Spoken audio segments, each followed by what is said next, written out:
Welcome to the Trailhead, where trails start and stories unfold.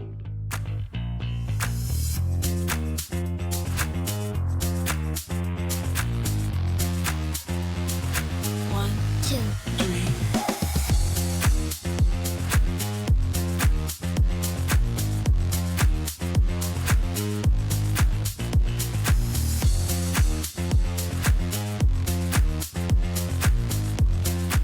Welcome to the show, everyone. Now here's JD. Hey, it actually worked.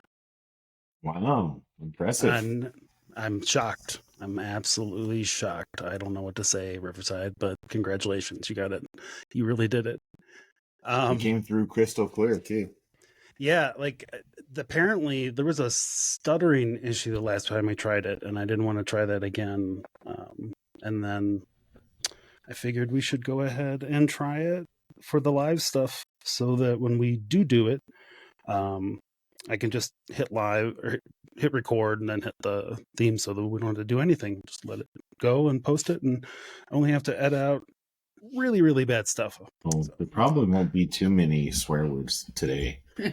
No, I feel like when we don't have that influence, we're better. I mean, we still curse, don't get me wrong. But... Oh, hell yeah. Yeah. We'll get there. I'm only like half a beer in, so give me a second. We'll get there. All right. Yeah. Welcome to the Trailhead, everybody. Thank you very much for joining us. It's just Pope and Randy and myself today. Jason is busy getting ready for his graduation / retirement, and he'll never listen to this, so I don't have to worry about him hearing it. So he'll be back. I don't think he'll be with us next week. I'm guessing he'll be too busy. So hopefully Alyssa will be back on grid, and then she can join us. So, hey guys. Hey, what's up? Someone get Alyssa a Starlink. I mean, if we had actual money as an entity, I'd give it. Like, here you go. But I can't afford one for myself, so here we are. Well, I could. I just don't want to. So, yeah. It's right. kind of low on the list of priorities for things that we need in life, right? Yeah, especially like for me right now. I'm not spending any money until Monday, so we'll see how that goes. So, the update. I have an update for the Jeep. Oh wait, before I do that, let's do this because let's see. Is this the right one? Oh, these are all. You know what day it is? It's Groundhog Day. I didn't know this. I forgot it's Groundhog Day. What is it, the second? Wow, it 2 is for Groundhog's 2. Day. How did it not come up at all? Yeah. I work at a salon. It should have come up at one point during the day. Like I play on Instagram and didn't see anything about it once today. The funniest thing is our front desk girl does our media, and she was looking to see what day it was today, and it's like Red Appreciation Day, so she did a whole post about red. She didn't even notice that it was Groundhog Day. This is funny. I'm going to give her crap tomorrow. Well, I guess if you look at a calendar once in a while, it would be good for you, right? Yeah, she probably saw the Lay's ad. I think the Lay's had a bunch of ads that they were running yesterday or today, and like they were like blitzing like 6 different ads today. Yesterday. Oh my gosh, that's so funny. Well, she has like an app that tells her what day what day it is, because every day has like a designated day or something like that, and so she always goofs around with that. The fact that she didn't even realize it was Groundhog's Day is like hysterical to me. Well, what's even better is that I knew it was coming and I forgot to post my pictures because funny story is I stayed at the house that he comes out of in the movie. 2 years ago, we went there. It's a bed and breakfast now, and you can stay there. And it was fun. Like we had a really good time. It's a weird little place, but it was fun. It was good. That's funny. Yeah. Is that whole? That's it. Okay, there we go. Yeah. National Moose Day. So anyway, my update for the Jeep. I actually had low-key hoped I was going to get it back today. So I did not. And I will not get it back till Monday now because neither of the vehicles that I have available to me can handle the weather that is incoming to Colorado. So Even if it gets done tomorrow, it'll be Monday before I can pick it up. So I just have to not go to Atlantic City between now and then. Hi, Moose. Hi. National Moose Day too. Nice. Is day one every for day Moose? Oh, Every day is National Moose Day for Moose. Yeah, Actually, Jesus. the whole world revolves around him. oh yeah. He's the boss. That's pretty much how it goes for this household too. Although right now he is still protesting and sniffing at the door heavily, very Tony Montana-like, if you will. So he thinks he can get out under the door crack if he's really, really good. So, all right. So news for anybody. We'll just do business real quick. You haven't asked us about our Jeeps. Oh, Jesus Christ. Yes. I'm sorry. Well, I was actually going to get to that. I felt like I stumbled into the whole damn thing. No, I'm trying to keep it. I'm actually trying to get it together because like last week was just everywhere. I was trying to get some sort of semblance of order today. So yeah, what's going on with the Jeep? Anything yesterday was like, last time I was like Seinfeld. True story though. So I forgot to make a graphic for this in OBS, but I need to. Like a current Jeeps count, like how many Jeeps in the driveway we have. I think you should, yeah. Currently, we have one Jeep in the driveway. One. Oh. And we're taking it out tomorrow, so good luck. We're taking it out to play on sand dunes tomorrow. Okay, so let me ask you a question then. As a person whose daily driver is his primary Jeep, are you going to be careful with it? Well, this is my daily driver. This is my baby that I get to drive to work every day. And because Jem has gone past the point where I really want to drive her. I don't want to drive a UTV to downtown Salt Lake City where there's all the like smart cars, you know? I think it'd be awesome. Go for it. I told him a long time ago. Well, Jem was my daily driver for a really long time. And then we kept building her. And I kind of made a joke a long time ago. I'm like, I'm not driving Mischief Maker into downtown Salt Lake City. Like when it gets to that point, I have to have a daily. Right. And we had already had hologram for Pope to drive to work every day. And I was like, all of a sudden, Jem is starting to like, she's on 40s with ultimate 60 axles and coilovers. It's out of control real fast, doesn't it? Crazy seats. I feel like I'm driving a UTV to work every day, and so now I drive hologram. So if he breaks this tomorrow, he is in deep shit. Like, what? Like it has to be driving. I need one Jeep to drive straight, but he hasn't driven at all, so I feel guilty and bad for him. So I'm gonna go let him take my daily driver out. Why have a backup Jeep if you never take it out? Because I need something to drive to work that drives straight. Yeah, that's the thing. You could take the backup Jeep out. You just got to be extra careful with the backup when you're down to one. Like at that point, just an extra bit of caution, because you know what he's going to fall back on, right? What are you going to fall back on, Pope? Still got the pickup. We're out of truck. Jeeps to fall back on. We are. Yeah, we'll have to take the pickup wheeling. I don't take. Oh no. Can you imagine driving that monster through? No. 5 mile pass. No. Oh my gosh. Yeah. The last time I took hologram out, I broke her. And so I've been very stringent about not taking hologram out because I want to drive Jeep every day to work because that's who I am. And I've been driving Jeeps forever. I don't want a car to spend a lot of time in. Yeah. But I need a Jeep that's a mall crawler that drives me to freaking work. Yeah, I almost feel like if I got a brand new Jeep, I just want to leave it stock for a while just to have an easy daily driver that was just a Jeep. Mm-hmm. Yeah. Taking this Jeep out to the dunes, it's doing its job that we designed it to do, to go play in the dunes. I mean, we designed it. And well, Randy designed it for Randy to go to work, but it also does sand dunes. It has a lot of Gem and Misfit parts on it. Like anytime we get rid of like something, we put it on hologram. So I think he's got a lot of things. Dunes can be relatively safe. Especially, I would be more concerned if you were going to be letting him drive on rocks. Right. Yeah, and that's one of the things I don't really want to take him out on rocks until he gets some armor, and that maybe we won't put armor on him because he doesn't need to be in rocks. It keeps me. Yeah, it keeps us honest. Yeah. So we saw Misfit for the first time since He got towed off the highway, Oh, and the hole in the oil pan is about as big as a golf ball. It's huge. It's like it's crazy big. Yeah. It's Did you amazing recover that the something head? shot through the whole thing. No, we didn't. Okay.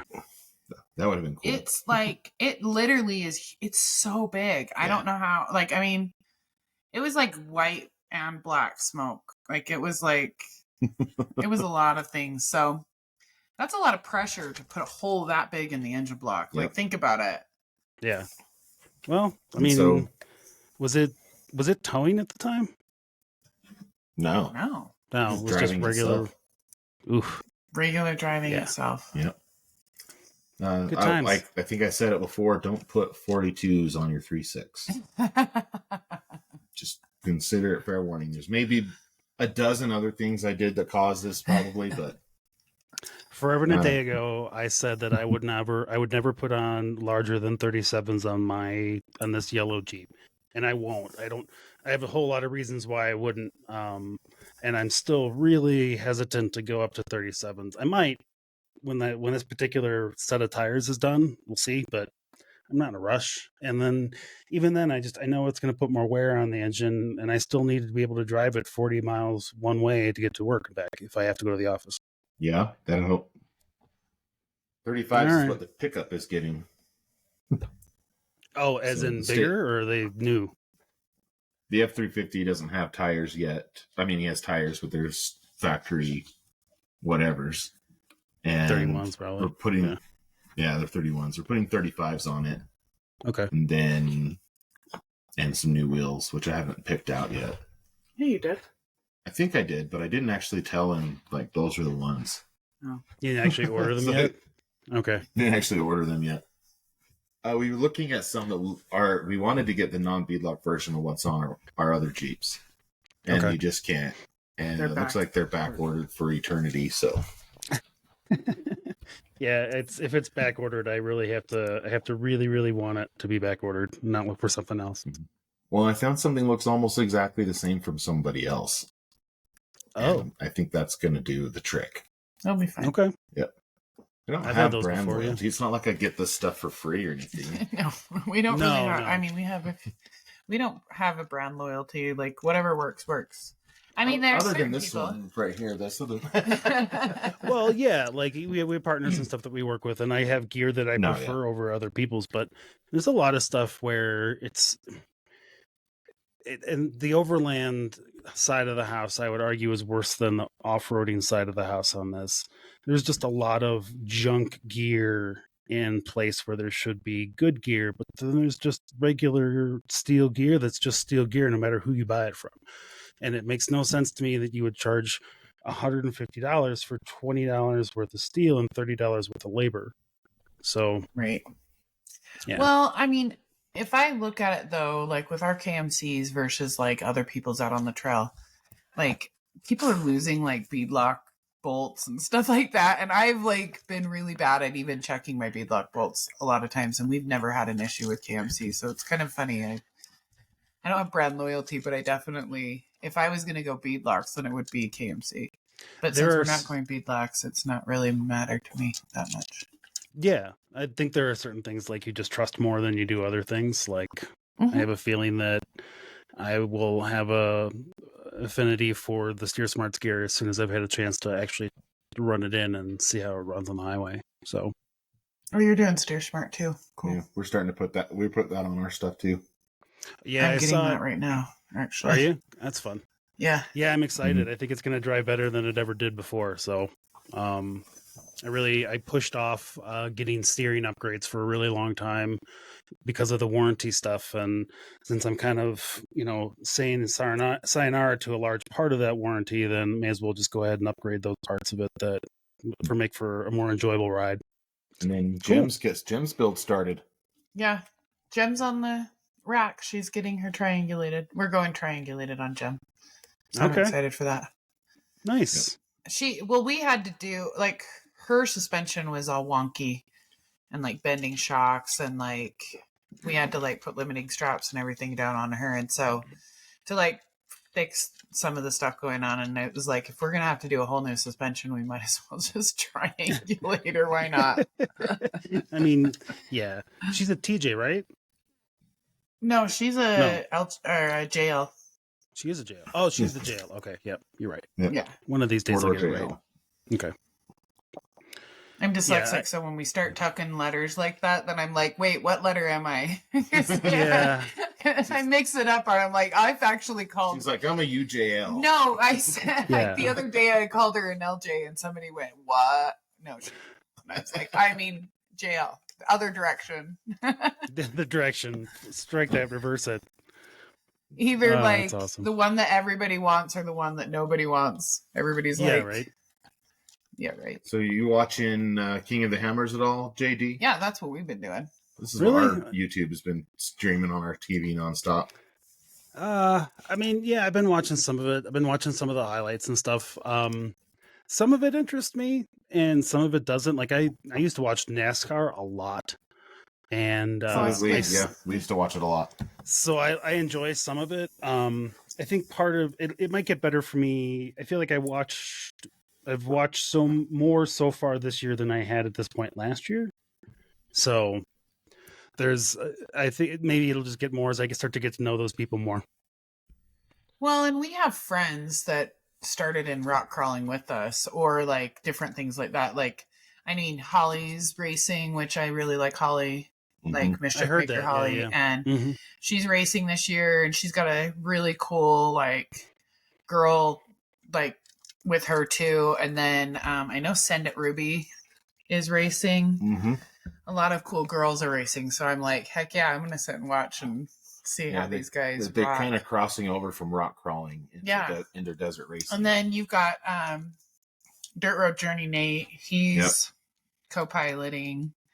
I've been trying to follow that as much as I can, but I've been working, so I've been like out in the back of the building while my clients are processing, like trying to figure out how to figure out the tracking thing, so I can see where everybody is while I work. So I can Yeah. just listen to what's going on. But it's my friends. It's our friends are racing. It, like once people that we know started racing, and we're like, oh my gosh, I have to watch. I mean, that's insane that they've spent this much. I mean, the preparation and then to like get there and then. And the weird thing is, you see people that adjacent to you doing this stuff, Mhm. and the only thing that's different between you and them is they think they can do it. Right. Yeah. It's crazy. And They're like it's out, like and they are doing it, and they it's are doing it. amazing. I'm so excited And for all it's of them. It's a dangerous thought when you think you can do anything you want, because then you start doing everything. And these guys are like cool as hell. Like, I'm excited to see them do this, and it's like, oh, maybe that means that Randy could be a race car driver.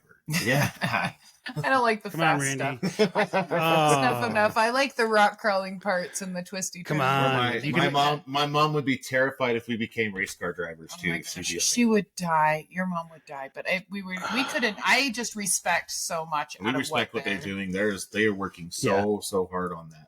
And you would be excited. There's the first EV Mhm.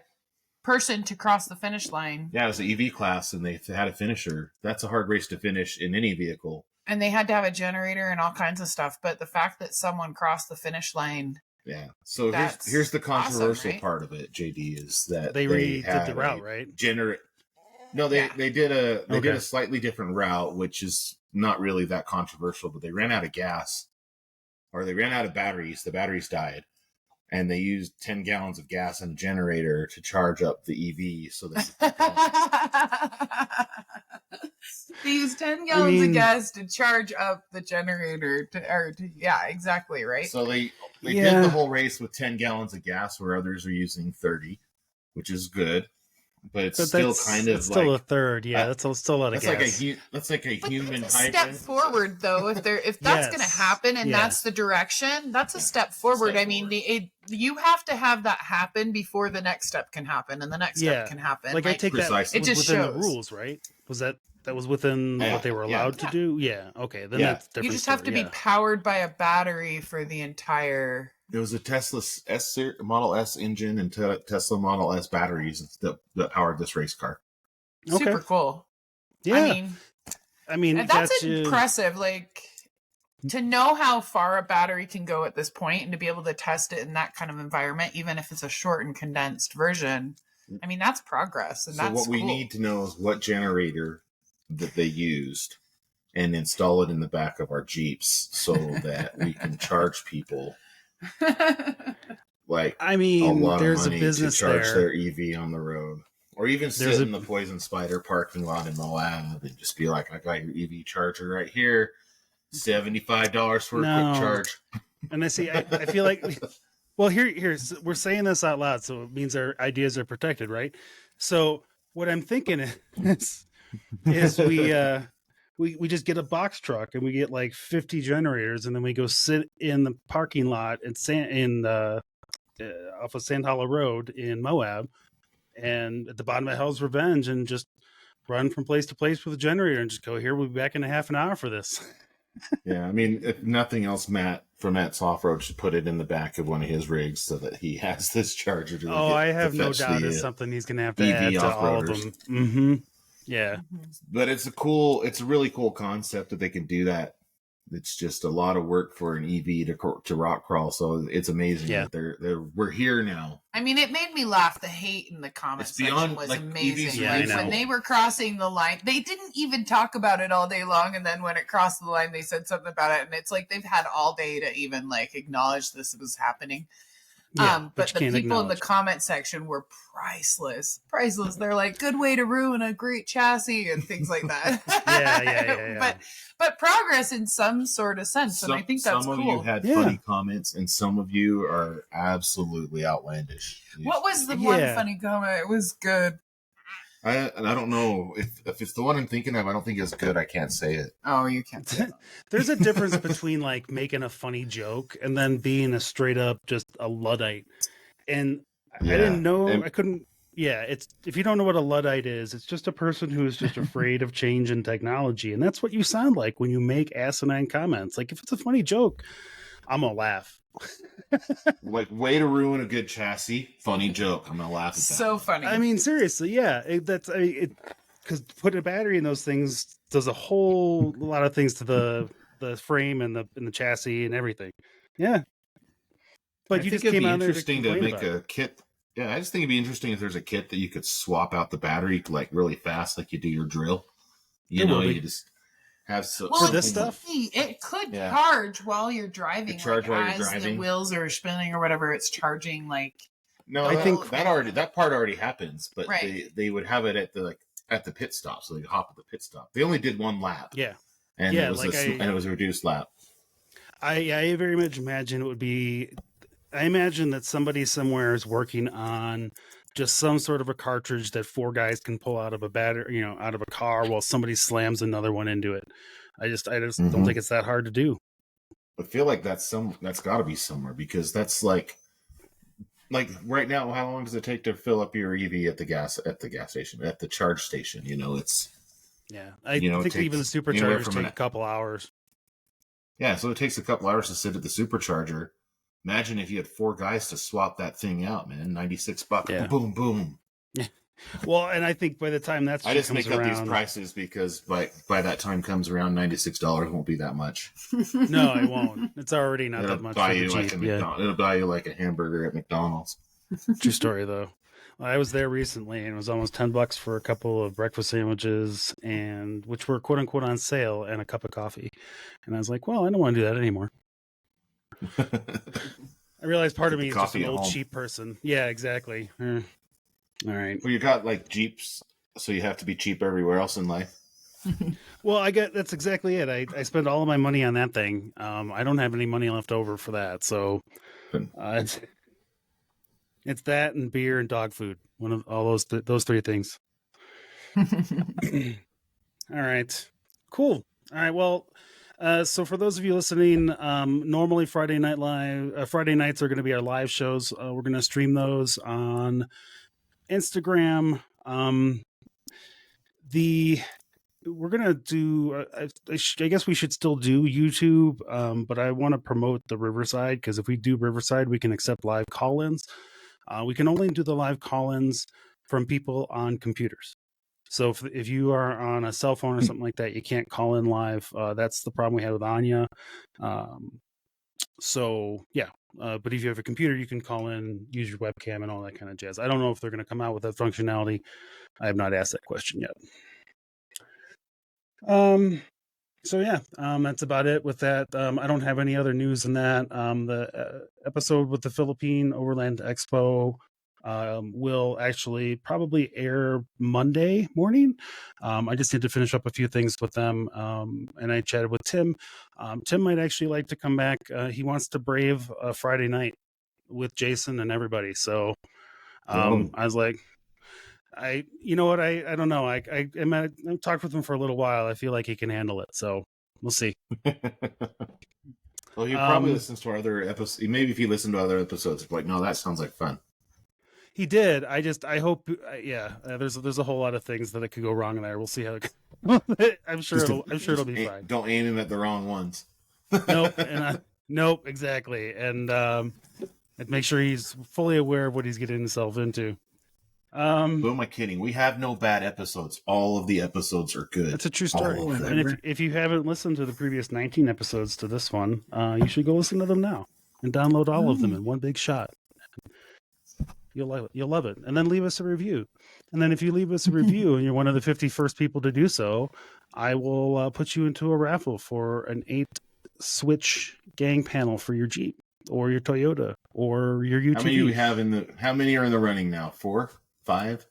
We have 5. And nice. So I'm going to say this. Right now, though, there's only one actual person in the running for the Switch because there's only one person who's actually reached out to me with this information. And that was the TaylorMade 79 person. So Nathan from Pittsburgh, I'm still waiting to hear from you. And the mysterious disappearing post finally showed up. It's like sitting in the back of the school bus when you were growing up.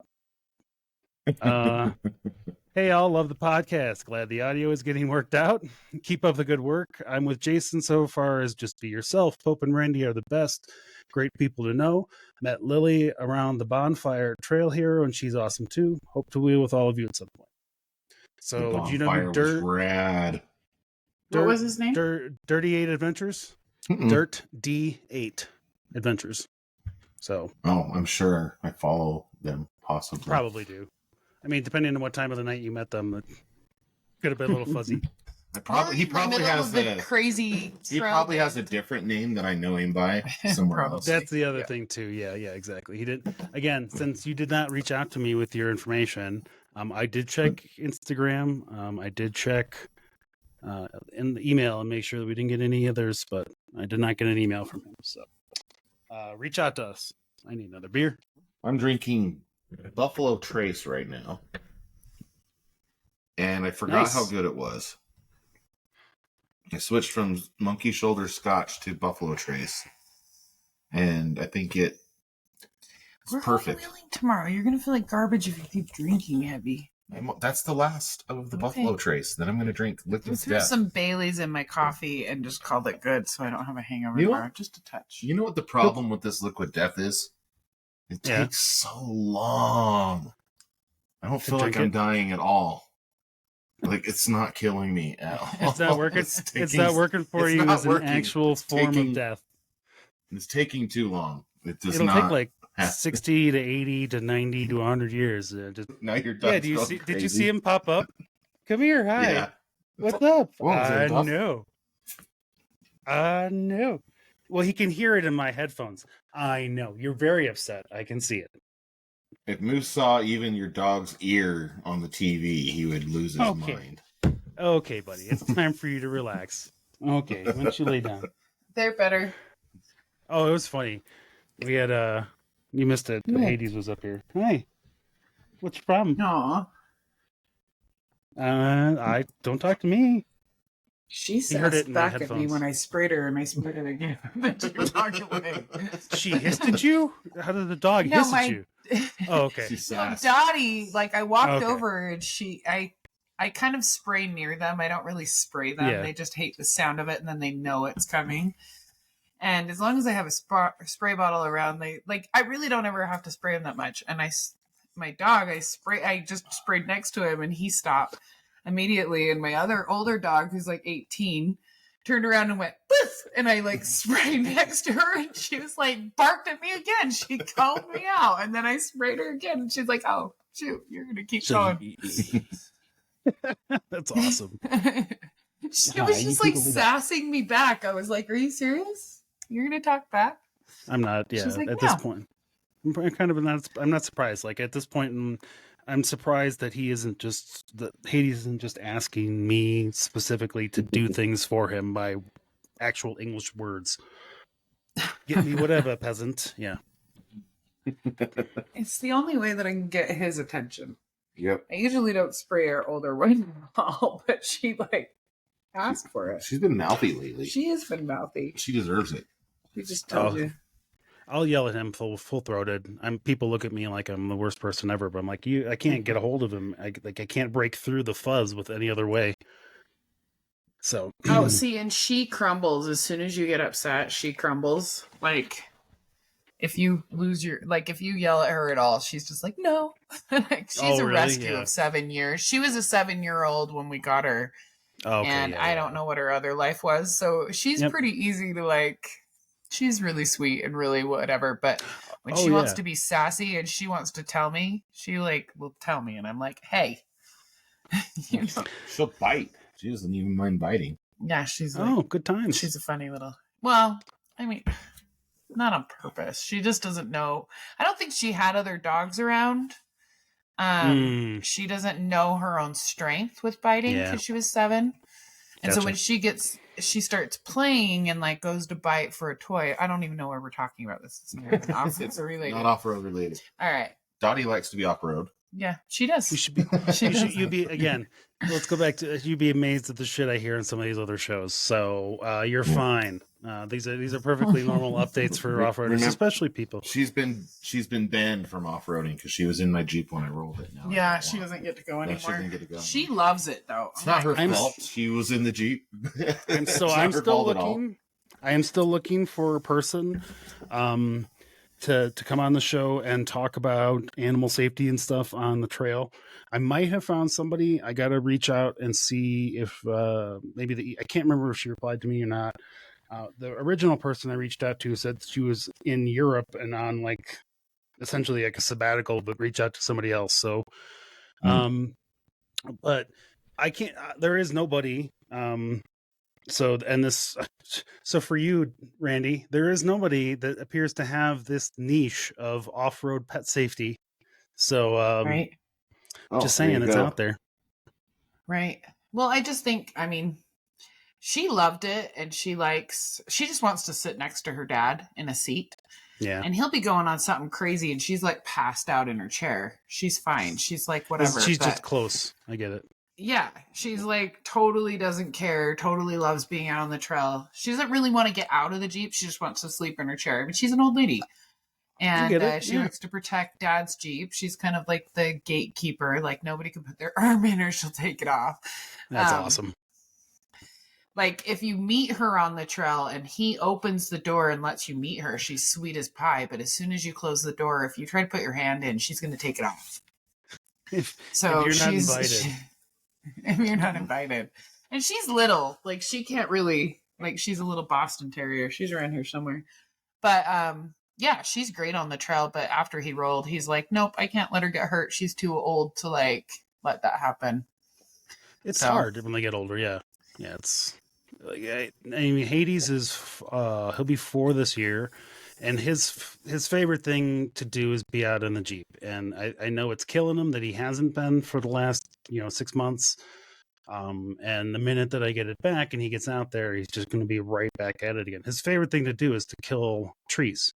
He loves reaching out of the back windows and grabbing them and pulling as much of it into the Jeep as he can. Moose does that. Moose loves it. Why do they love that? I feel like that would hurt so bad. In the face, and he's just so happy about it. He's like, "Arr!" And he's like, oh yeah, he's like hissing and he bites it.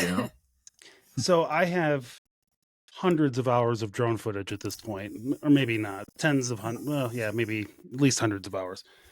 And I guarantee you, there is dozens, if not dozens of times where he I have video where the drone is following behind me, and you just see the dog reach out, and then a branch disappear, and then just swings back out on the trail. And I don't know how he doesn't hurt himself more often. He has hurt himself. There has been 2 instances where I've actually had to stop him because he made his teeth bleed. Oh, jeez.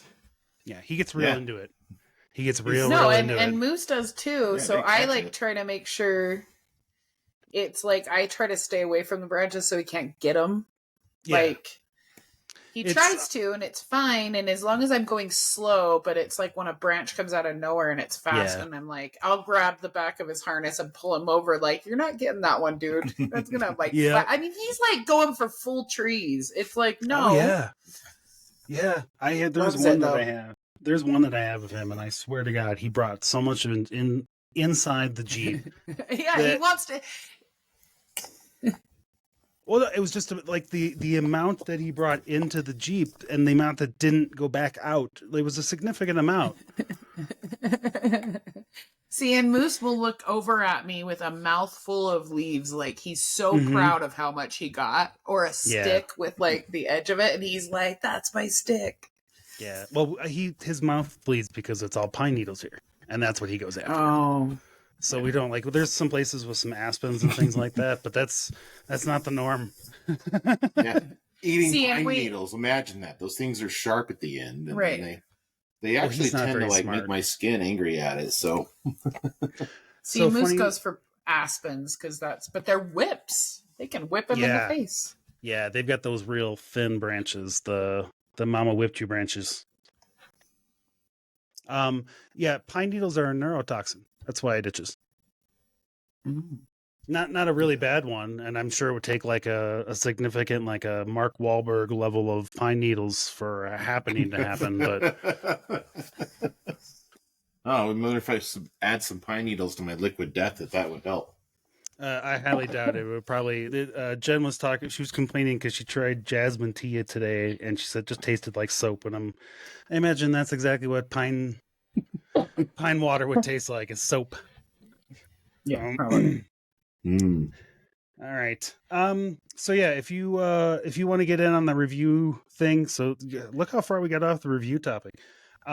If you want to get on the review, holy cow, on the review bandwagon, just make sure to leave us a review on Apple Podcasts, and then shoot us an email or a DM on Instagram at the Trailhead Podcast, or email is actually probably the best way to make sure you don't get caught in some spam filters from Facebook and Meta, and that's info@thetrailheadnetwork.com.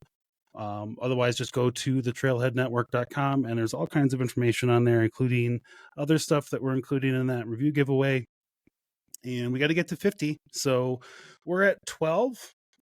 So we just need, we've got more than I thought we would at this point in the game. So let's keep them coming. And hopefully we'll get some more here as people will start to get back to things in February. All right. Do you just want to do the one news story about the 392? Oh, do you have a news story? We do. I don't know if you actually, you know what? You're not going to have access to it because I didn't give you. I can improv it. Jeep 392 Final Edition 2025. Is that right? Yeah. There you go. Yeah. So there's not going to be 392s after 2025. Wow. You're good. You're an impressive linguist, sir. There's your fucking news. Hey, wait. Time for the Pope to read the news. Wait, we got the fucking Pope? Sorry, trailheads. I'm now told it's just a guy named Pope reading the news. Is that 3 for 3? Is that 3 for 3? That's 3 for 3 today. I should just go home. All right, dude. This thing's almost usable now. I don't know what to do with it. Like Riverside, I'm going to give you credit, man. All right. Cool. So they're making a 392 farewell edition. They're getting rid of the V8 across all of the Stellantis brands, and they're replacing it. Wrangler? Okay. Not just the Wrangler; it's across all their brands, and they're planning to replace the 392 with a new inline six with twin turbos and superchargers and things along those lines. Really? Yeah. All right. And I too like to live dangerously. Yeah. So they have these inline sixes doing around 500 horsepower already. And so there's going to be a little bit more awesomeness coming from that. But it is back to an inline six, smaller engine. You can debate whether or not you like it. People really, really loved the old inline six that we used to use on Jeeps. So there's that. There's a lot of complaining about the V8 going away, and the thing is it's not really going away. You won't be able to get it from the factory anymore, and for a long time you couldn't get it from the factory at all. So I don't understand why everybody's so pissed. Well, we know because we're getting one now because our if you really want one, 3.6 piece of crap blew up. Yeah, I'm getting a crate 392 put in mine, so it's a good way to go. There you go. It's not just the Jeeps. It's Dodge's Dodge, Challenger, and Charger that used to have SRT versions. Okay. No longer will have those. And so they're doing the Durango's also doing something similar where they're having farewell V8 editions. Yeah, so I think if I were to buy a new Jeep, I think it would be I'd just rather wait for the horsepower that's going to come from an electric. But if I was in your position, I'd buy the 392 crate. That's amazing. For what I'm doing, that's the perfect solution, I think. Yeah. I am very excited about Jeep's electric motors coming up. That the Jeep Recon that's going to be coming out will be something that I'll have my eyes on. Now, I know it looks like a Jeep Renegade, but it's going to have freaking... it's going to... They're boasting 600 horsepower up to 1,000 horsepower in their electronic motors. So if they have a Trackhawk edition, sign me up. I'm there. People, as soon as the first one comes out, people be stripping it down and lifting it up and putting big tires on it and putting new body panels on it and shit like that. So, yeah. Yeah. The main thing that you can expect from these is there's likely going to be some exclusive colors and special engine touch or special cabin touches, Easter eggs and things along those lines. Oh, from the Rubicon, the last Rubicon 390. Yeah, from the last Rubicon 392. Yeah. I mean, that tracks for that. I saw. Didn't they post the image on their Instagram of the badge plate on the tailgate's going to be a final 392? Yep. Well, and my other question is, have you seen the new grill? Have we not even talked about the new grill? The 2024 grill? Is it different? Yeah, have we even... It is. We have not talked about it. By itself. Oh, you need to pull it up. It looks good. Yeah, you should pull it up and look at it. Go back. But, and by the way, they're making the two-door Wrangler come with 35s for some reason. Oh. Yeah, that's going to be a stock option. I saw that. Mm-hmm. That's really rad for the Rubicon and Willys. Dude, that's awesome. You get a lot out of 35s. I don't know whether I'm putting 35s on other things, but I think it has a lot to do with this game that they play with the government to meet the EPA requirements for how much of their fleet uses a certain amount of gasoline. Yes, so, I think you are correct in that assessment. Yeah. So that's why they're not just out of the gate offering a 37-inch Jeep Wrangler out the door, because everyone would buy it. It would be, and literally you sell your 2-inch Mopar lift at the dealer and your 37-inch tires and some cool wheels to somebody, and you're getting the money. Eventually, the dealer gets it, though, not necessarily the Jeep brand. But you're not talking about this grill, are you? You're talking about the Wrangler grill? Here. The Wrangler grill. Yeah, it's Wrangler. Can you share yours? 2024. I believe I can. Let me open. Here, Google it. It's kind of ugly. Show the side by side one of the 2023 and the 2020. I don't like it. I'm not a fan. Okay, I'm gonna open up this picture of it, and then I'll see if I can share my tab here. When we look at it side by side, it looks squinty. Oh, I love it. There, got it right. Oh, it works. It works. It's a miracle. So this is the new grill. It comes either in the color or in black. And Okay. when It's squattier, but you should pull up one that's the side by side. I wonder if I can find one like that. Oh, it Let's is see. squattier. I see it.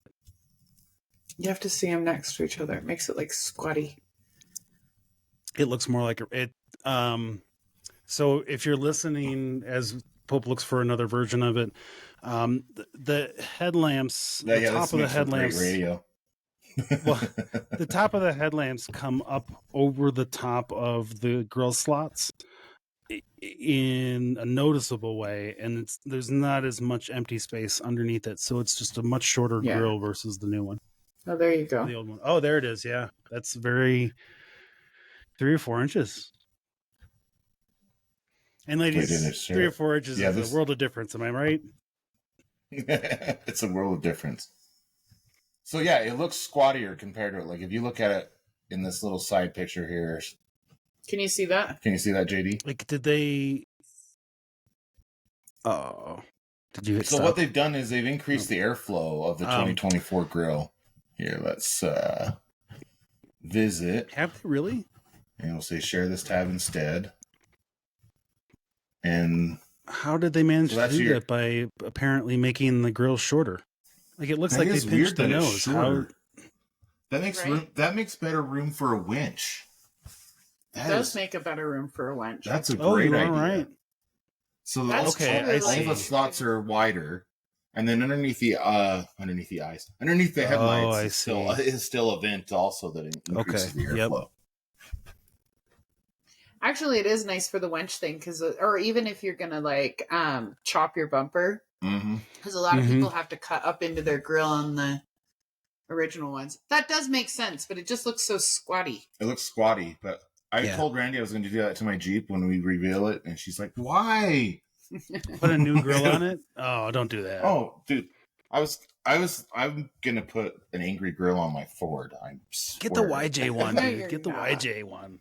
The YJ one's awesome. The square I headlights. just don't. That's But yeah. that's Yeah, one of my that- favorite looking mods. All right, I mean, I'm not mad at it terribly. It's not my favorite.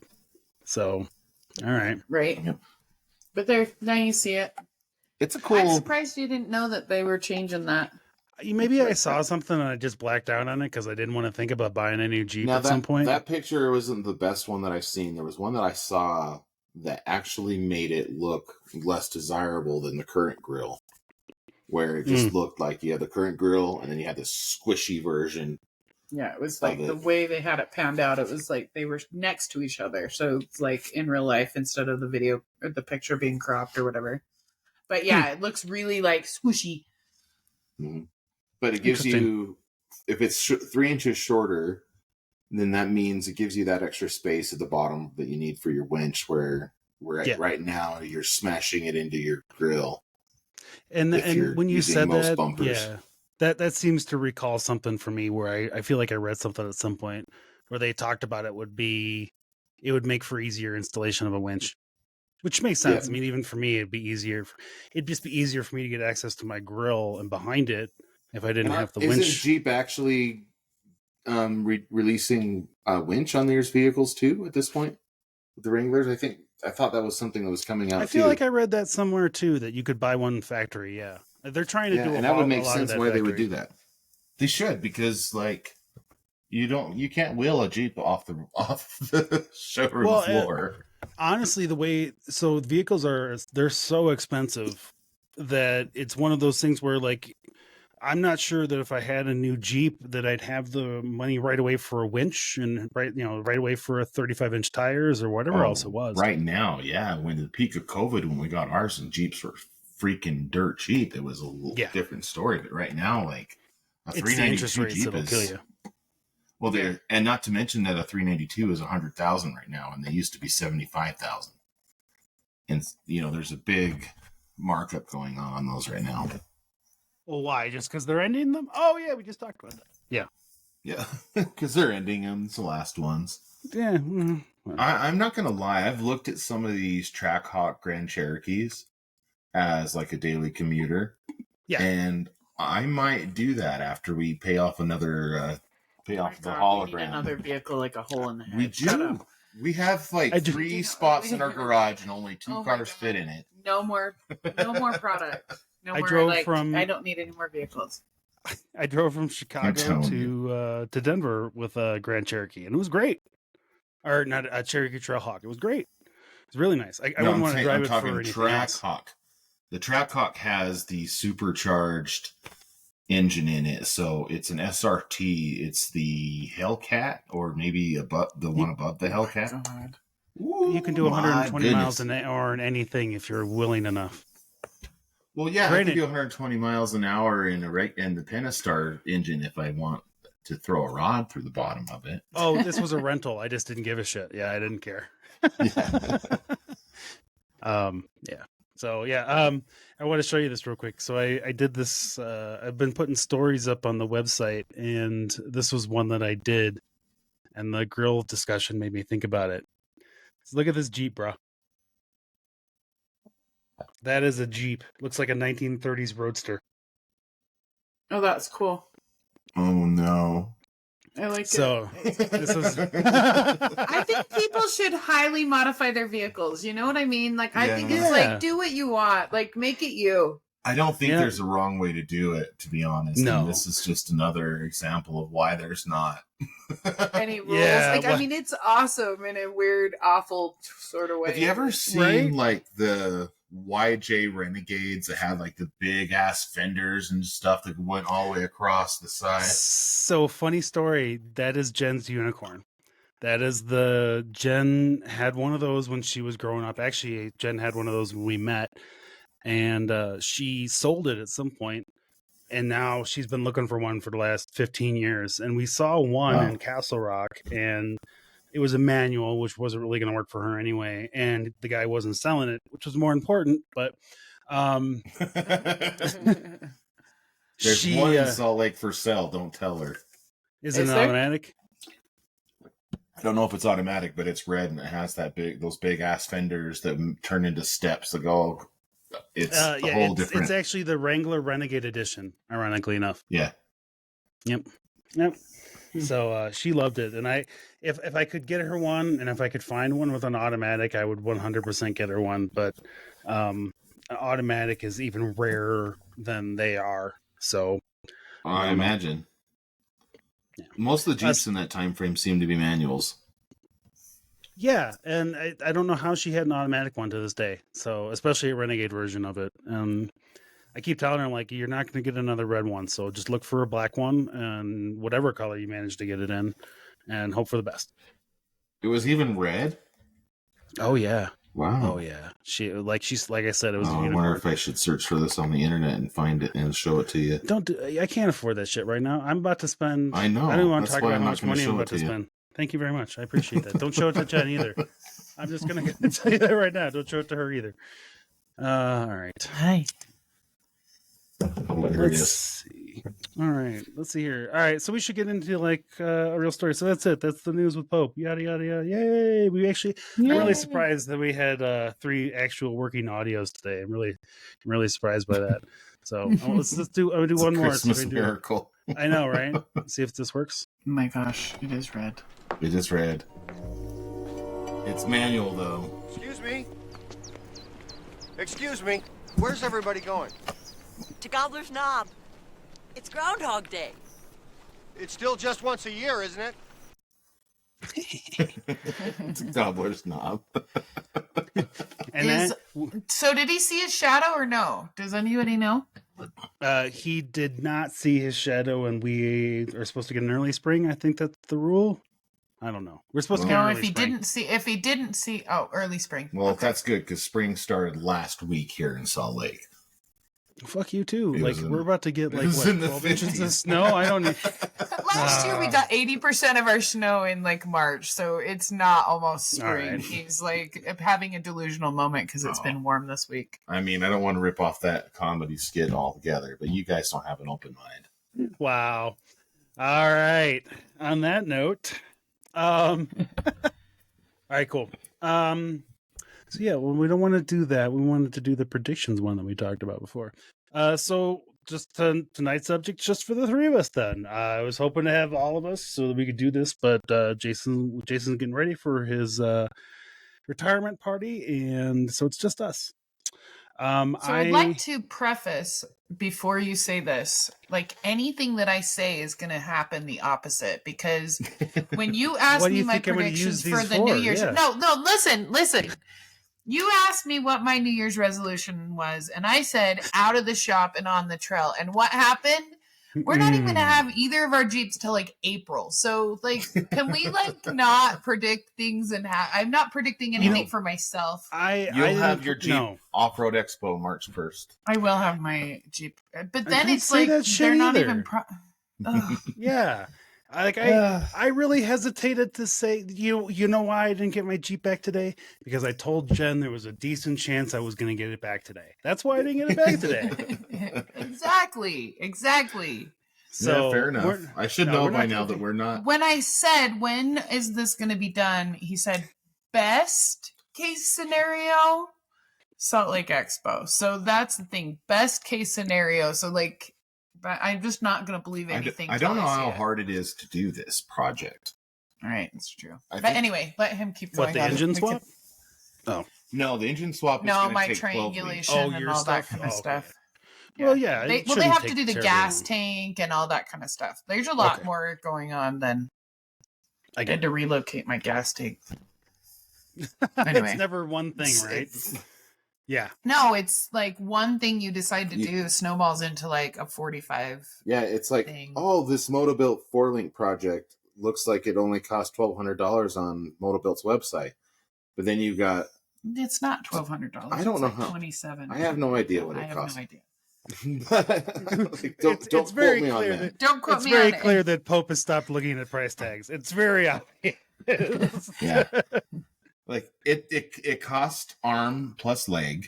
Yes, exactly. But what the thing is like you find out it's like, okay, it looks like this, and then you're like, well, the project means that you have to change out your muffler and your gas tank and your links and your brackets and your this and your that and your blah blah blah blah blah. Yeah, it's a lot of stuff. It makes me like. Our powder coaters love us though. Oh yeah. Oh, I'm sure. Be bringing them we keep bringing them more stuff like, how many different times are you going to powder coat fenders? Well, as many times as they come out with new versions, I guess. Nope, shut up. When you stop breaking them, you mean? Well, we have to get new fender liners again. Really? I hate fender liners. Yeah. Well, no, they're going to try to cut them. They're going to try to cut them. But it's like they're not the right situation. Like, literally all winter 4x4, all I heard was because they're like, and we've cut them and cut them and cut them. They're pretty much not covering anything anymore. Yeah, it's just it's such a silly thing. I'm just not going to talk shit on it, but I'm there's a poop emoji. That's all I'm going to say.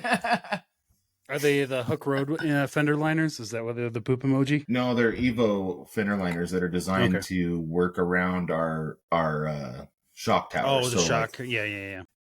So hers are for the coilover setup and mine is for the double throwdown setup, but we both have exactly the same grief with it. Yeah, make it the clicking noise. Yeah, I have the same problem with the Hook Road one, so don't feel bad. My prediction is we're going to get rid of those. There you go. You know what? That's an easy prediction to make. I predict that sometime in all of 2024, I am going to either step tire or just foot. We'll just go with a foot. If it has to be a foot, it'll be a foot on a trail someplace. It's going to happen sometime this year. So there's no predictions for us. This is all. What's your first trail you're going to do when you get your Jeep back? Where's the first place you're going to go? Argentine Pass? I can't do Argentine. Argentine is snowed in until probably July, June, maybe, if I'm lucky. You guys have that weather thing up in the mountains, I forget. Yeah, it's a little bit different up there. I actually had somebody hit me up about a week ago because he's going to be here sometime next week, and he's just like, "You want to go do Argentine?" And I'm like, "We can't do Argentine, bro. I told you that last time you were here. It's fucking February. We can't. I'm not doing it." It's spring. No, it's not even close. Like there's feet of snow up there at this point. All the snowers all the skiers are up there. There's a hut up there you can stay at. It's up in our mountains, but it's just not on the valley floor this year. Like every once in a while we get these winters where it's really nice down here and it rains and then it snows in the mountains and we don't have to deal with all of that white stuff. Yeah. But then we have years where we have to deal a lot with the white stuff. So I'm kind of happy with this year. This year was not very much white stuff. Yeah, usually it melts here pretty quick. But depends on how cold it gets, and it's gotten a little colder here in Monument than it did before. So last year we almost bought a snowblower. Every year I think I'm going to sell mine. We think we would own one living in Utah. Ours broke like 3 or 4 years ago. And then we just haven't bought a new one. And then last year sucked. Yeah, well, again, that comes down to the place of where you're looking for. Do you want a new snowblower, or do you need a new engine, or some other important thing that you have to have? And truth be told, our tires do really great on snow on a driveway. You can just get on and off the driveway, no problem. And then if the Amazon we shovel it. And if the Amazon guys are smart, they'll use our tread marks as their footprints to get up to our porch. That's what I did in my old house and my old house in Castle Rock. Yeah, I didn't give a shit. The only reason I do it here is because I have an HOA, and if I don't do it in 2 days, they'll complain. So I'm like, all right, I guess I'll do it. Otherwise, and I haven't had the Jeep this season. I know. The only reason we do anything at all is because our neighbors both have snowblowers on the side, and they stop at our house. And make sure it's like a shaming thing, right? Yeah, exactly. It is. It totally is. I know what it is. I know what you're doing, Alan. I know what you're doing. Yep, I know what you're doing, dude. These guys are like they have no shame about it either. They're just like drive up. They even go over like an inch onto my thing. Like, oh look, I'm going to help you out. I'm going to go like an inch onto your property line with my snowblower. And then we come out and make it look really ugly with our shovel work. And we come out and shovel like. I'm like, how fast can I shovel one line through the whole yard? I go like a snowplow all the way through. Yeah, and throw it in as much of my neighbor's yard as I can. Mm-hmm. Although I should probably not do that. I want the water. No, I want the water too. I want every little bit of it. Yeah, no, nothing about our vehicles. We've had, I think, between all of us, we've had enough time in the shop this year. Hell, even Jason, I think, is still working on his Jeep. I'll be surprised if his is done by the time he gets back here. I mean, if they don't stop making Instagram videos on every step, that'll take a while. Seriously. Well, so I don't think he's going to be back this next week. I think he's got his retirement stuff. So I think he'll be back the following week. And I don't think I'm really letting the cat out of the bag. We're expecting to have Chrissy from Apex Chassis with him. I can't remember her fucking Instagram now. Jesus. All right, I'll have to look it up while we're sitting here. But she'll be joining. She'll be joining with them because she's doing that run with them. So. Oh, really? Our friend Josie just got all new Apex chassis set up in her Jeep. Oh, nice. Anyway, when are you going to have her come on join us for a Friday night show? Well, you should have her come on that episode. That'd be cool. Sure, why not? She just got that 2.5 ton steering from them that she debuted at Trail Hero. It was pretty rad. Oh, cool. All right. And then why not? And then she upgraded it the rest of the way at Winter 4x4. It's just amazing. I'm excited for her. Well, she wills the shit out of it. She'd be fun to have on. Actually, she'd be great for Friday Night Live. She's good a great Friday night. She's a good Friday Night Live person. She would be like, she doesn't need to sit and talk about herself. She'll just like talk about all the bullshit. She puts up with Pope and Randy in real life. Well, there you go. For extended periods of time. I think for Friday Night Lives, I want to dial up the shit show level when it comes to how many people we've got. So. If we've got you and Randy, and we've got Jason and Lily, Lissa's just, Lissa's schedule's kind of depending what she's doing. Plus, I know we're all about to get real busy as the season starts to spin up. So we'll see how it goes. I want to be a little bit more cautious about bringing new folks in, but we'll see how it goes. Right.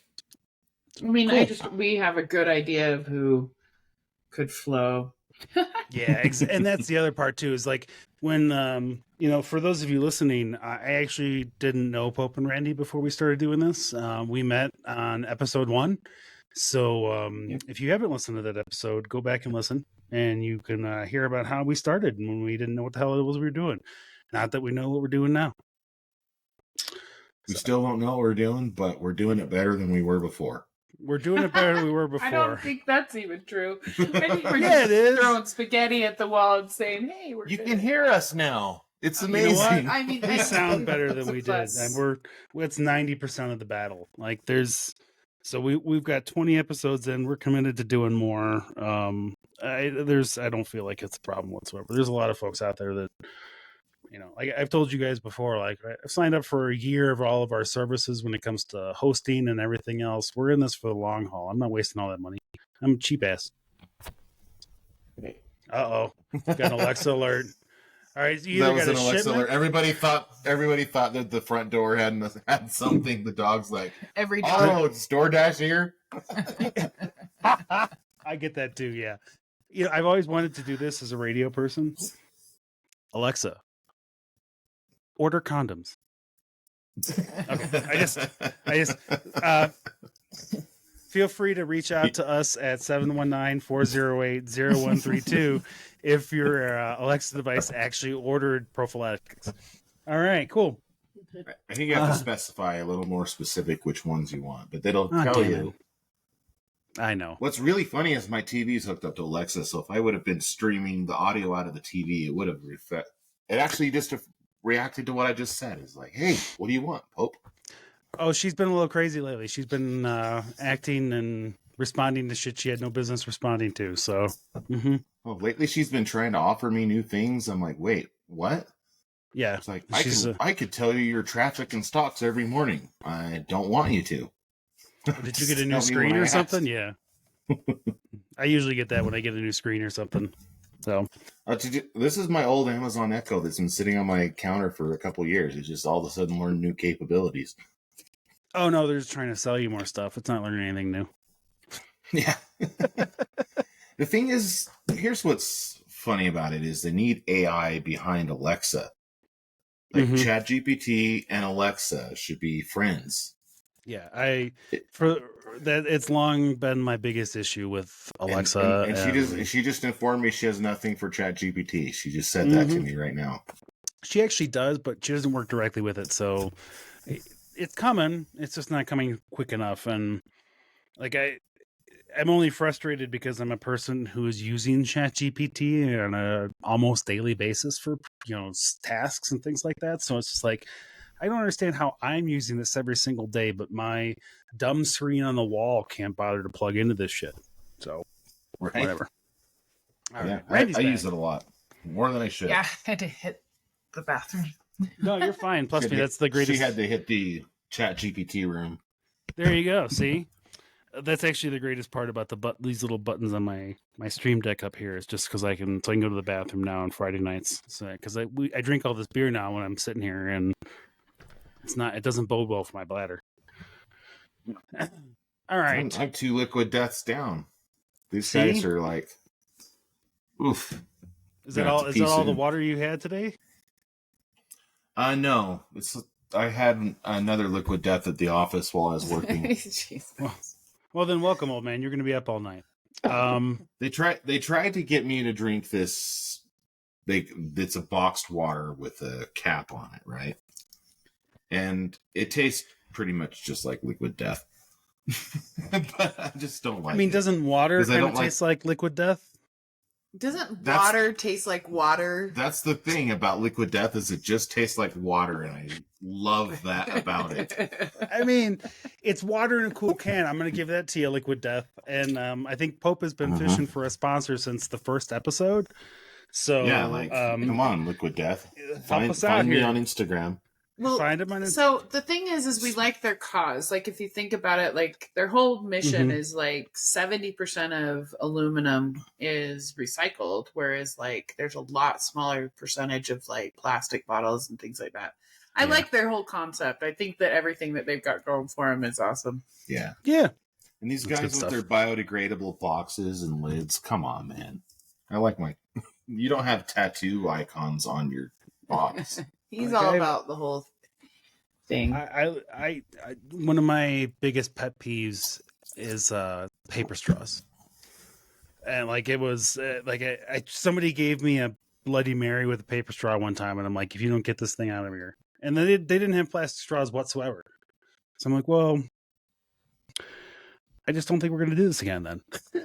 Like I can't. Like it's just a plastic straw for a Bloody Mary. Like just help me out. And you're like, I'm in Colorado. It's not going to make it to the ocean. If it does, something went horribly wrong. Horribly. Well, there's a very true statement about that.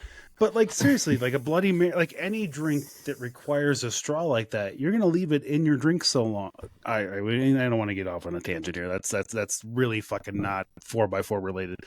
All right. I mean, we don't drink Bloody Marys while we're 4x4ing usually. No, Yeah. not all of us. So anyway, so 2024 predictions. I asked ChatGPT, Bing AI, and Bard. If anybody knows what the hell that is, that's Google's version of it that no one knows. I asked what it thought top 10 predictions for 2024 was for off-roading in general. Would you like to hear them? Yes. Oh yeah, let's hear this. All right. Off-road electric vehicles gain popularity. More manufacturers release electric 4x4 vehicles offering a blend of off-road capability and environmentally friendly technology. That's kind of, we've been talking about that since the get. I don't know. Do you think it's going to, I don't think it's going to be as busy at 2024 as it was going to be before. I feel like everybody's kind of pulling back a lot. I think they're pulling back a lot. I think that we're going to see Jeep try to do this happy medium with the V6 or the inline 6 rather. It's not a V6. That's why it's inline. I think we're going to try to see them make up the gap with it. They're going to everyone's going to introduce electric cars, and Jeep's Wagoneer S is freaking really powerful. Their Recon is supposed to be really powerful. The problem is that they're still cars. They're not trucks. Like a Jeep is almost like a truck, basically. Mm-hmm. And in a lot of ways, it is. The difference between the Jeep and a Jeep Cherokee is a Jeep Cherokee is a car, and the Jeep Wrangler is a truck, and the Gladiator is a truck. The frame, the way the frame is, and everything else is the difference is that, to me anyway. You're like right. a Bronco, like a Bronco is also more or less a truck, mm-hmm. and then has off-road capabilities. You're not taking your Ford Edge and putting like off-roading on it. It doesn't happen that way. Right. So that's my thoughts on it. Yeah, I think it's going to be the year of I think prior to this year, we might have had like a big electric vehicle year. But I think because of the kind of the slowdown in general, electric off-road vehicles, I think we'll see a lot of the electric side-by-side stuff start to pop up. I think we're going to see that. I actually agree with you completely on that. I think that's what we're going to see more of.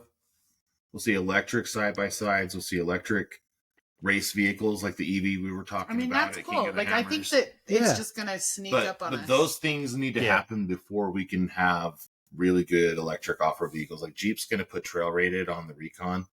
We'll see. Like what trails? Afternoon trail rated. Yeah, exactly. Yeah. Sunday afternoon trail rated. So I think you probably could do most trails that most people would normally do in the real life. But then I think about what I like to do in terms of like playing around on rocks and stuff. Yeah. And that thing has no armor and no fenders. And you're just like, what are you going to do with it? You know, it's like expensive 100%. To drive it on there. And I'm going to be, honestly, in a world where we had unlimited cash, I would be the person who bought an electric vehicle before you for purposes of what I do. Just because, an electric off-roader. Because what you guys do with yours, I wouldn't expect. It's going to be a few years. It's just they're not there yet. They're not light enough. They're too heavy with those batteries. I think 4XEs are decent. Take it to Moab and do fins and things and Hell's Revenge type Jeeps up to like and 6 and 7. For like Yeah, I think they're great for like 90% of the people who wheel. A 4xe is probably a great option. So if you think about like that, the electric Jeeps, when they come out, should fall in line that way as well. Yeah, but the I think problem is getting them charged and making sure you've got a way to get on and off the trail. And I can come up to somebody with a spare tank of gas, or we can even siphon gas out of our own thing. I can't hook up my Jeep to your battery and your electric vehicle and get you going right now. That's just not a thing. Maybe it will be in 10 years. I'd love to see a hybrid where I could get 150 miles on battery and 100, and have a small gas engine in it so that I could get another, 100, 200 miles out of a gas, out of each tank of gas, essentially. So per charge in a tank of gas, I could get 400 miles out of. I feel like that would be a decent amount. You could spare, carry a little bit of extra gas, those kinds of things. Because I think you can do solar panels and stuff, like we talked about that story with the one climbing the thing, but I don't want to wait all night, especially if somebody is injured. I can't wait. I need to get off the trail. I'm out of juice. So there's some technological stuff. I don't think we're going to get a lot this year. I think it's going to be the small stuff. Well, and it's people with the 4XEs going out on the trails, testing out these boundaries. Yeah. It's gonna, like, the next thing's gonna happen. The next thing's gonna happen. I mean, it's like really interesting. Yeah. And a lot of people don't realize that the 4XE has the same motor as the Wrangler 2.0 4-cylinder motor. Okay. Inline 4. It has that inline 4 with the turbo plus the EV motor. So you actually have like twice the fun with it. It doesn't give you twice the power, but it's a lot more. It's actually more power than a regular Jeep, so it's pretty fun to drive it. I mean, that's the other thing too, is I don't think they get enough credit. Even the hybrids, I don't think they get enough credit. They're actually pretty capable vehicles onto themselves. Somebody was telling me, they were kind of laughing about it, like, yeah, it gets 26 miles if you turn the engine off. I'm like, that's 26 miles I don't get on my current gas powered Jeep. And 26 miles I can run silent in the forest, and that's a big deal for me. So, assuming I could charge it at my house, which I probably can, 26 miles is enough to get me to and from work every day without any gasoline. Yeah. That seems pretty cool. Yeah. Like, would I expect to be EV mode on the trail with that thing? No, because it only has like 20 miles of electric range. But when you're on a trail, that math doesn't work anymore, because none of the stuff that makes you have that range works anymore. You're climbing and you're... Yeah, and you might not need necessarily as much of that battery power as long, because the average trail here is 3 to 4 miles long. It's not terribly long. Mm-hmm. And I know one of the things that the closest we've gotten to a moose here in Colorado, and we spend a lot of time on trails here, the closest we've gotten is at least 300, 400 feet away, 500 feet away. And we're lucky that they didn't care that we were there, because I think the majority of the time we don't see them because they hear us coming. They hear us coming from a mile away. Mm-hmm. And I look forward to the day where I can sneak up on them and just kind of be quiet and take my pictures. Hopefully he doesn't notice you and get angry that you snuck up on him. You know what? At this point, I don't care. It's just body damage. I'll be fine. It's just body damage. I'm not hitting a moose at highway speeds. I don't give a shit. Yeah, exactly. Well, that's what we say about the rocks that we hit.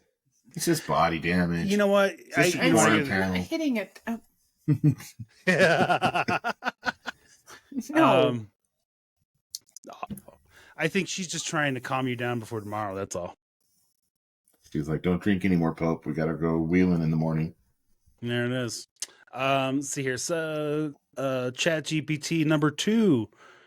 Major off-roading event goes carbon neutral. A prominent off-roading event like Dakar Rally or the Baja 100 announces a commitment to becoming carbon neutral and incorporating sustainable practices. I don't know. Yeah, probably. I think it's just a marketing campaign mostly at this point for a lot of places. So that wouldn't surprise me if somebody came out and said that. I don't even think carbon neutral is a real thing. So yeah, exactly. It's not. It's not. It's just a way for folks to make money. Yeah. All right. Well, breeze on. We got plenty to go through. Breakthrough through in off-road battery technology. A new battery technology emerges, significantly extending the range and durability of electric off-road vehicles, making them more appealing. I mean, it's kind of like the first one, but Plausible. I mean, there's a RAM. You notice? Is this ChatGPT and Bing, or is this all three kind of? These are all three. I've noticed that they're basically programmed to always suggest environmental friendly things. I would say there are 4 of them in here that are related to electric vehicles or to one that's called eco-friendly. Let's look at Bing. Saying? Let's look at Bing. Bing has an eco-friendly passage. Let's see here. Actually, Bing only has one. Okay, Bing only has one. And let's see. Bard has 1, 2. Of course just it 2. does. Okay, ChatGPT. All right, just ChatGPT. All right, So, that's still when you're bored and spending time with ChatGPT, start calling it out. Start calling it out on its biases. It totally changes personalities and gets defensive. And then you call it out on getting defensive, and it says, "I can't get defensive." What do you mean I'm defensive? I'm a computer. I don't get defensive. Yeah, and then I realize I'm arguing with the computer, and I stop and I go and I realize it's time to get away from the computer. Shit, I spent 45 minutes arguing with ChatGPT about whether or not he's biased, and I forgot to do what I was trying to do. Yeah, that's kind of the rabbit hole I end up going down. So that's folks why it takes JD like 6 days to edit an episode, because he gets started and then he's like, "Yeah, can you summarize these notes for me?" And then I'm off on a tangent. It's all downhill from there. All right. So yeah, that's not really a big surprising thing. I think there's a new Dodge Ram coming out with like a 500-mile range. It's pretty impressive for a truck. That's probably the similar electric motor that they're planning to use in the Jeep Recon. There you go. So, it's Stellantis. They're it's all the like same parent company. Mm-hmm. Yeah, they're boasting like a 500-mile range or a 400-mile range in the Recon with like extraordinary horsepower. Yeah. And so this 392 is more than the 1500 gets. Okay. So the 1500 V8 is a 5.7 liter Hemi. The 392 is a 6.4. So if they're switching them to the same electric motor, chances are they'll probably be right on par with the spec of each other. All right. Interesting. It'll be interesting to see how that plays out. That's one we'll be watching. I know. I've been studying motor stuff lately. Oh I have the ADHD brain. I feel that I go down rabbit holes, and all of a sudden I learn all kinds of new crafts that I'll never use again ever in my life. So this one surprised me. Again, we're on ChatGPT still. Virtual off-roading experiences surge. An increase in virtual reality off-roading experiences, allowing enthusiasts to navigate challenging terrains from the comfort of their homes. And so what they're talking is like Apple's coming out with their new headset, right? And then you got the Oculus stuff, and they're essentially talking about like remote off-roading. So I imagine it would be like with RC cars and stuff, like at that smaller level to start with, but like electric cars, the next step is to let somebody drive that thing by internet.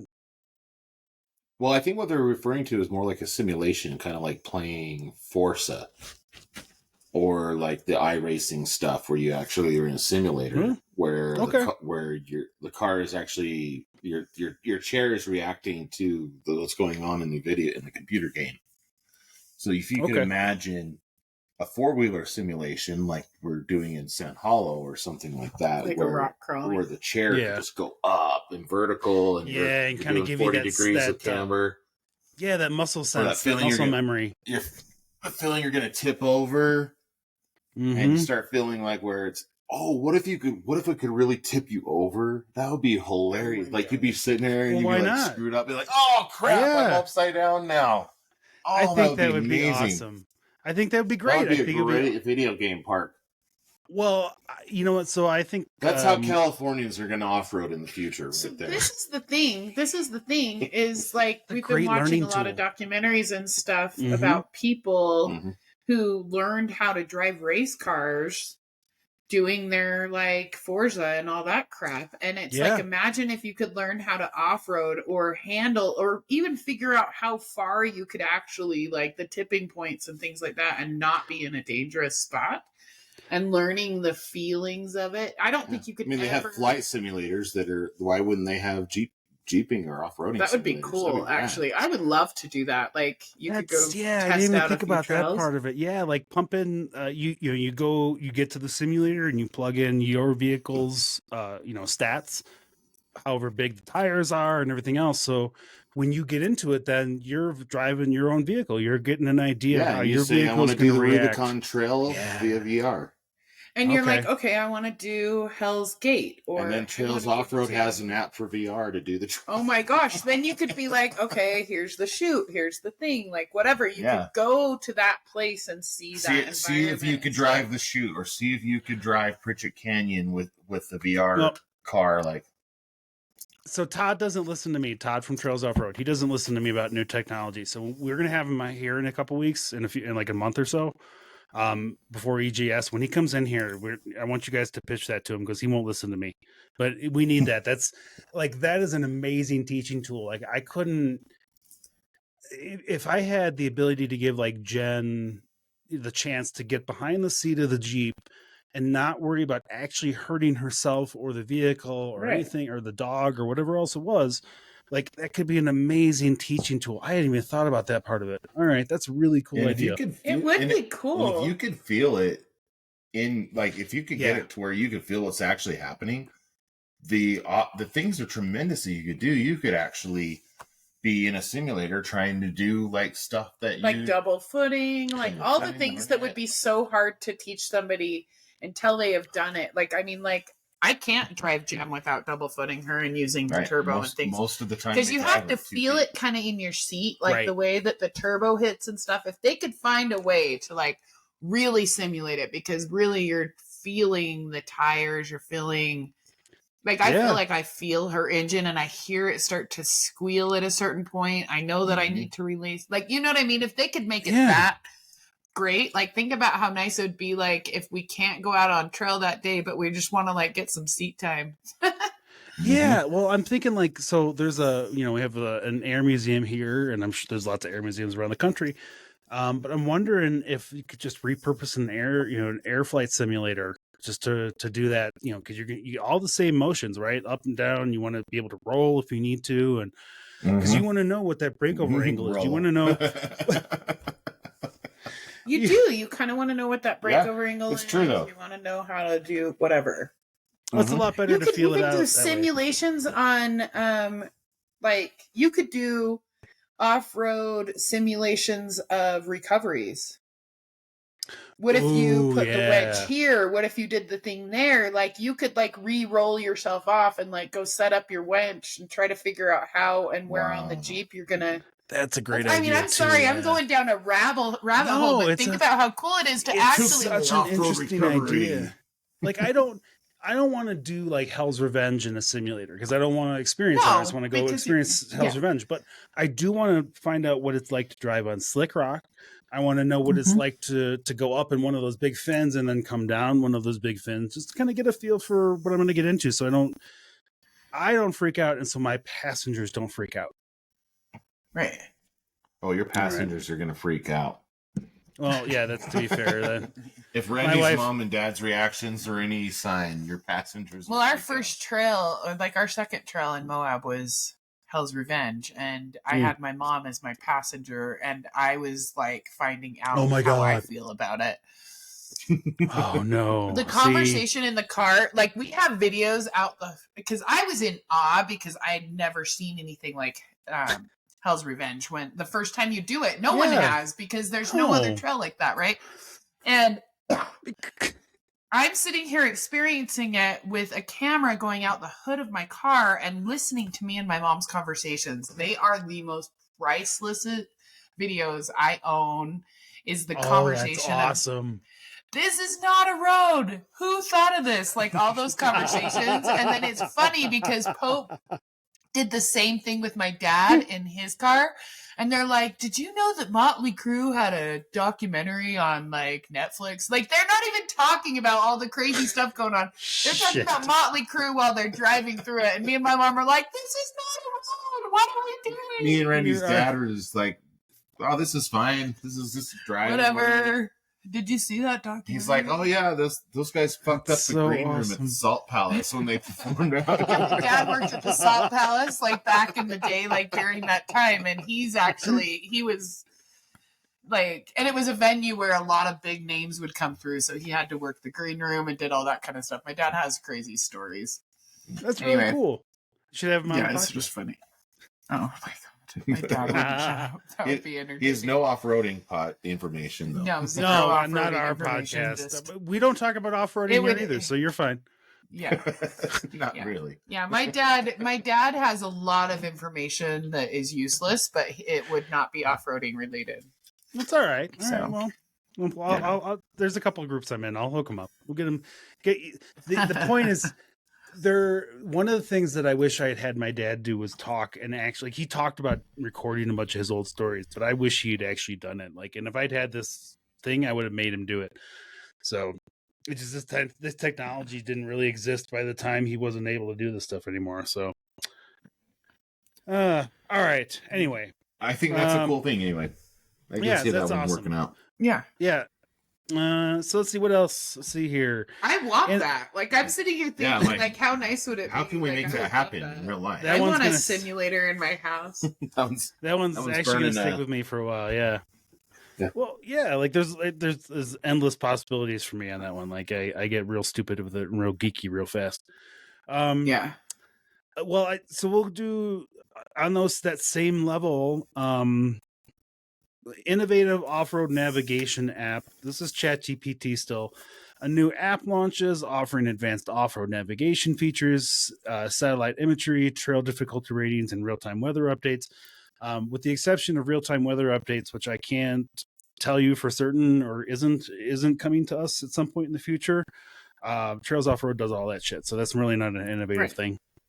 No, and Trails Off-Road has been mapping Sand Hollow trails, and it's actually we had 3 different choices for maps out there. And one of the things I found with Trails Off-Road is because I can pull up the trail and see where the trail is. Where I'm on Onyx, I have everywhere I've ever been as a marker. It's like a brain on our Onyx off-road. And so Onyx off-road looks like it's all scribbles, and I can't really pick which trail I'm on, whereas I can be like, okay, I want to be navigating this way. So a lot of our friends were testing out some of the stuff on Trails Off-Road this last time we were out there doing Winter 4x4. Mm-hmm. There's another app that the trail guides use. I don't know what the name of it is, but Trails Off-Road actually seemed to be a little bit more accurate this time around. I think there's a local one. Stuff we had. Yeah. I think it's a local company. I mean, I like to be able to see where I've been, but I also want to be able to turn that off, like, so that I can just see where I'm going right now. Yeah. And it's one of the hard things is I downloaded all of these tracks from Dixie 4x4 when Onyx and Sand Hollow were first coming out. And Sand Hollow, I think Onyx first came out. Anyway, my point is that these tracks, there were so many of them that those tracks are a lot of scribbles on the sand mountain in themselves. And then everywhere where I've tracked, because I like to track where I go, is another scribble. And so you got this rainbow of different colors of scribbles across the trails. And it's actually, that's my criticism of it, is it's actually kind of gotten to be unwieldy. I can't tell where I'm going anymore. Yeah, I've had Gaia for a long time, because Gaia is what I use and what a lot of us use for mapping purposes. And that was always my complaint with Gaia, is that after a while it gets too crazy. In fact, once a year I got to go in there and clean out all my old tracks so that I don't get confused about what's going on. Well, I just want to turn them off for a minute, but if I'm like in a situation where I can't figure out where I'm at, I want to turn them on, and then I'm like, oh, I can come over here, or I can go down here. And get back on track. Do you know what I mean? Because in Sand Hollow, like, you get off track because everything crisscrosses. Well, and then you play in the sand dunes for a second, and then you forgot you had your Onyx on, and then all of a sudden your Onyx tracks look like Jeremy Bearimy written all over the screen. You know what Jeremy Bearimy is? Points to you. Leave a comment No, I had that problem with the.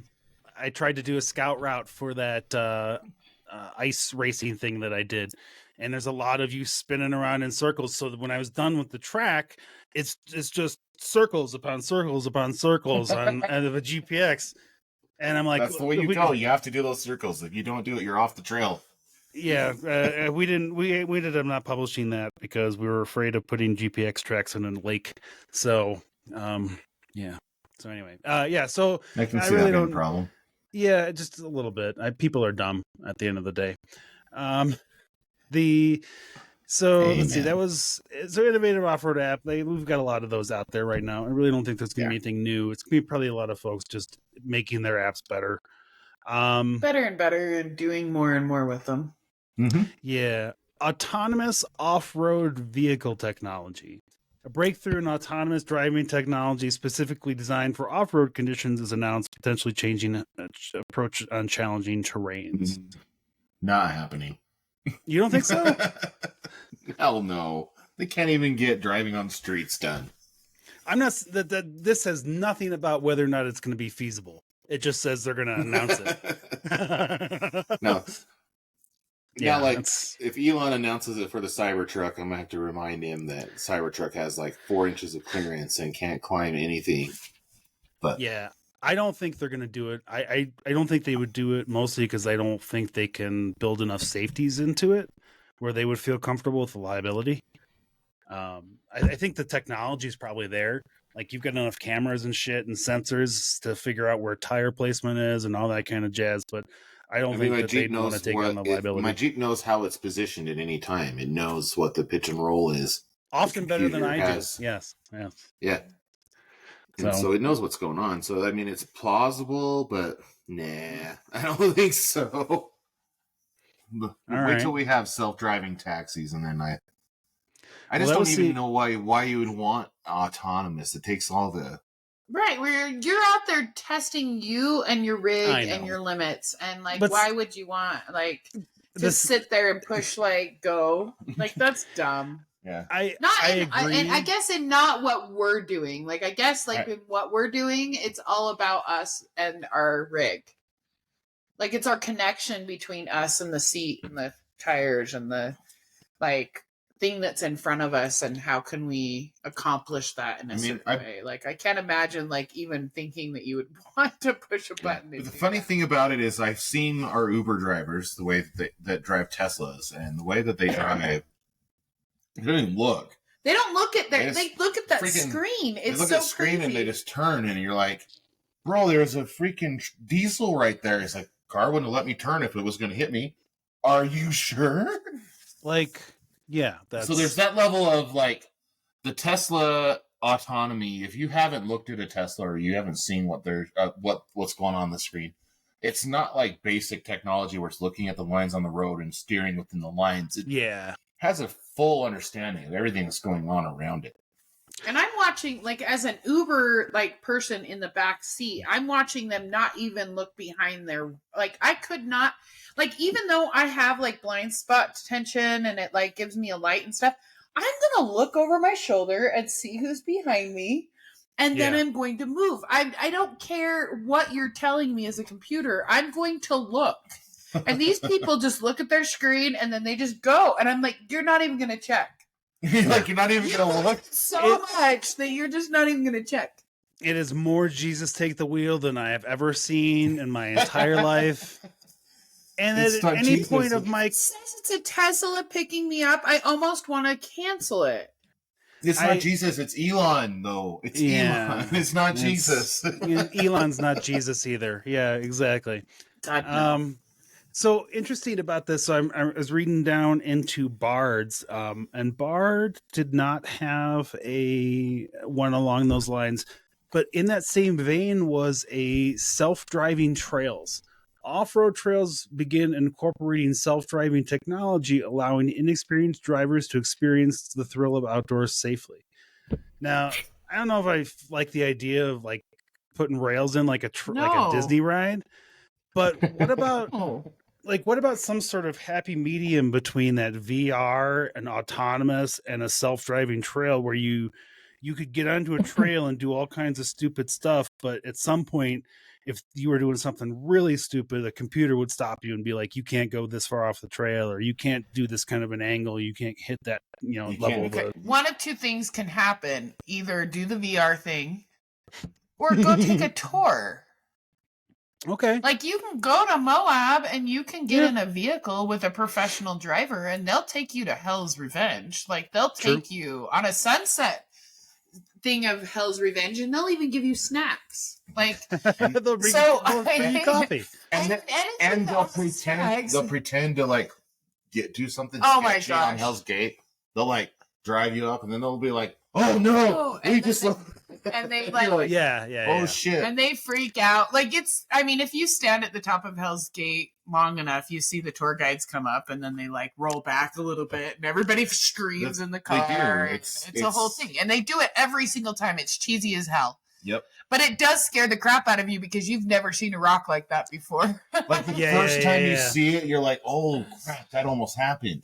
But after you've been sitting there for like 42 minutes and 7 of the tour guides did the same thing, you're like, oh, okay, it's not that cool anymore. Yeah, I get it. But if you've never been on Hell's Gate before and somebody rolls back on that gate, like at the very top, like that scares the shit out of you. First time we were there, we looked at that and said, never. We called Randy's mom, we'll never do this. Same. Never do that. But like, that's not where I'm going to like, and now I'm like, oh, you just follow the V. You just follow like this, and it's not like. I still haven't had a chance to do it. Like the last time I wanted to go do it. I do. I'm ready to go do it. The last time I was there, I couldn't. The company I was with did not want me to go. So specifically Jennifer. It's just a V-notch. It's a V. As long as you like, just kind of follow it up. Just follow the V-notch. Just keep your tires. Just tell Rubistina when you're going to Moab. He'll join you, and then he'll spot you up. Oh yeah. He'd be a good one on Friday Night Live too. They're awesome. He'd be fun on Friday Night Live.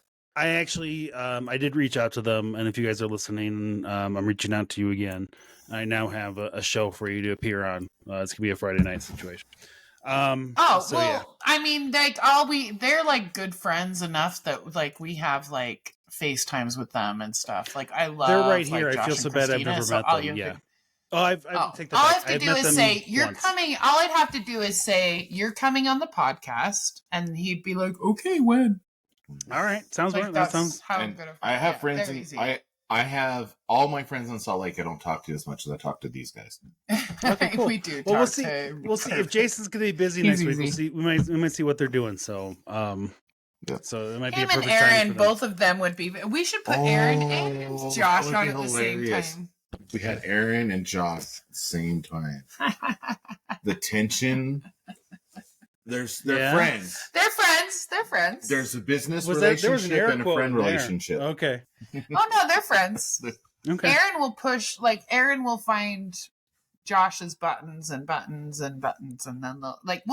Josh is covered in buttons, so that's easy to find. Like it's not like a detective work or anything. You just have to push them. I'm not they're surprised. flashing with flashing with they're almost telling you how to push it. It's amazing. They're really fun. All I'm saying is, Aaron likes to push those buttons that are blinking. Yeah, and if you ever have the pleasure of being in customer service for Mr. Gilson, do a good job. Just do a good job. Just do a good job. You know what? Josh and I need to spend more time together because I feel like we're getting along real well. Because if that's his reputation, then we should compare reputations. Yeah, I like this. Okay, that's awesome. Josh is one of my favorite human beings alive. Yeah, if you piss him off, you deserve it. Oh yeah, he's from Philadelphia. I don't know how to explain it. That's you should have told me that. Like I like Josh, and then you said he's from Philadelphia. Okay. Oh wait, he's from New York. He's from Brooklyn. He is from Brooklyn. Never mind. Sorry. There's a difference between. There's not much of a difference between Philly and Brooklyn. You know what? I've been to Brooklyn. There's enough of a difference. The phone number, if you want to tell us about the differences between those two places, is 719-408-0132. Very different. You'll educate Pope between the difference between Philly and Josh, Brooklyn. would you like to explain the difference, please? Yeah, Josh, you're gonna have to compare. Oh, that would be funny. Because I can tell, I would like to talk with Josh about how I feel about Philadelphia because I have feelings about Philadelphia. He probably does too. I mean, is it like in Pennsylvania? Is it in New Jersey? Like, where the hell is it? I don't know. I've been to New Jersey. I spent more than 24 hours in New Jersey, and I still want to go back. That is like the most ignorant thing about that area that I could possibly even hear anybody say. Okay, good. Yeah, you should be real careful. Remember what I told you about Jen, right? Her mom's from New Jersey. The whole Sopranos connection. Don't fuck with that side of the family. Yeah, I'm telling you. Oh, I just associate with the New York Jets and the New Jersey Nets.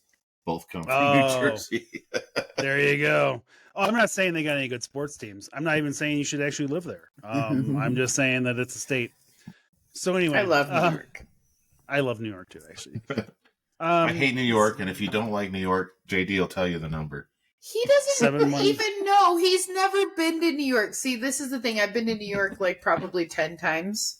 And he's never been in New York, and I can't believe. Well, it's always work for me. Like I've been out there for work a lot, and that tracks. Yeah, it's one of my favorite places in the entire planet is New York City, and I've just had a lot of really amazing memories there. But he's never been with me to New York. It's so weird.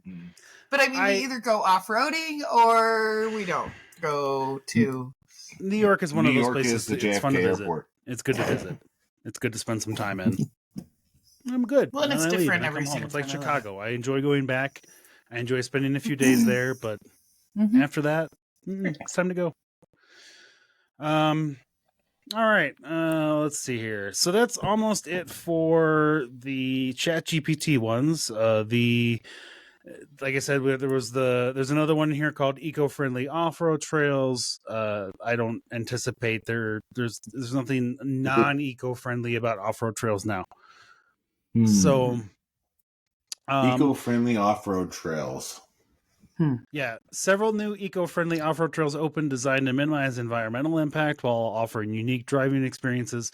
I feel like that's in the same line of Disney parking your off-roading. Like if you just want to go on a track and do that, then you may as well just go to fucking Disney and go over whatever that Western one is that I can't remember the name. You're talking about Disney Oklahoma, right?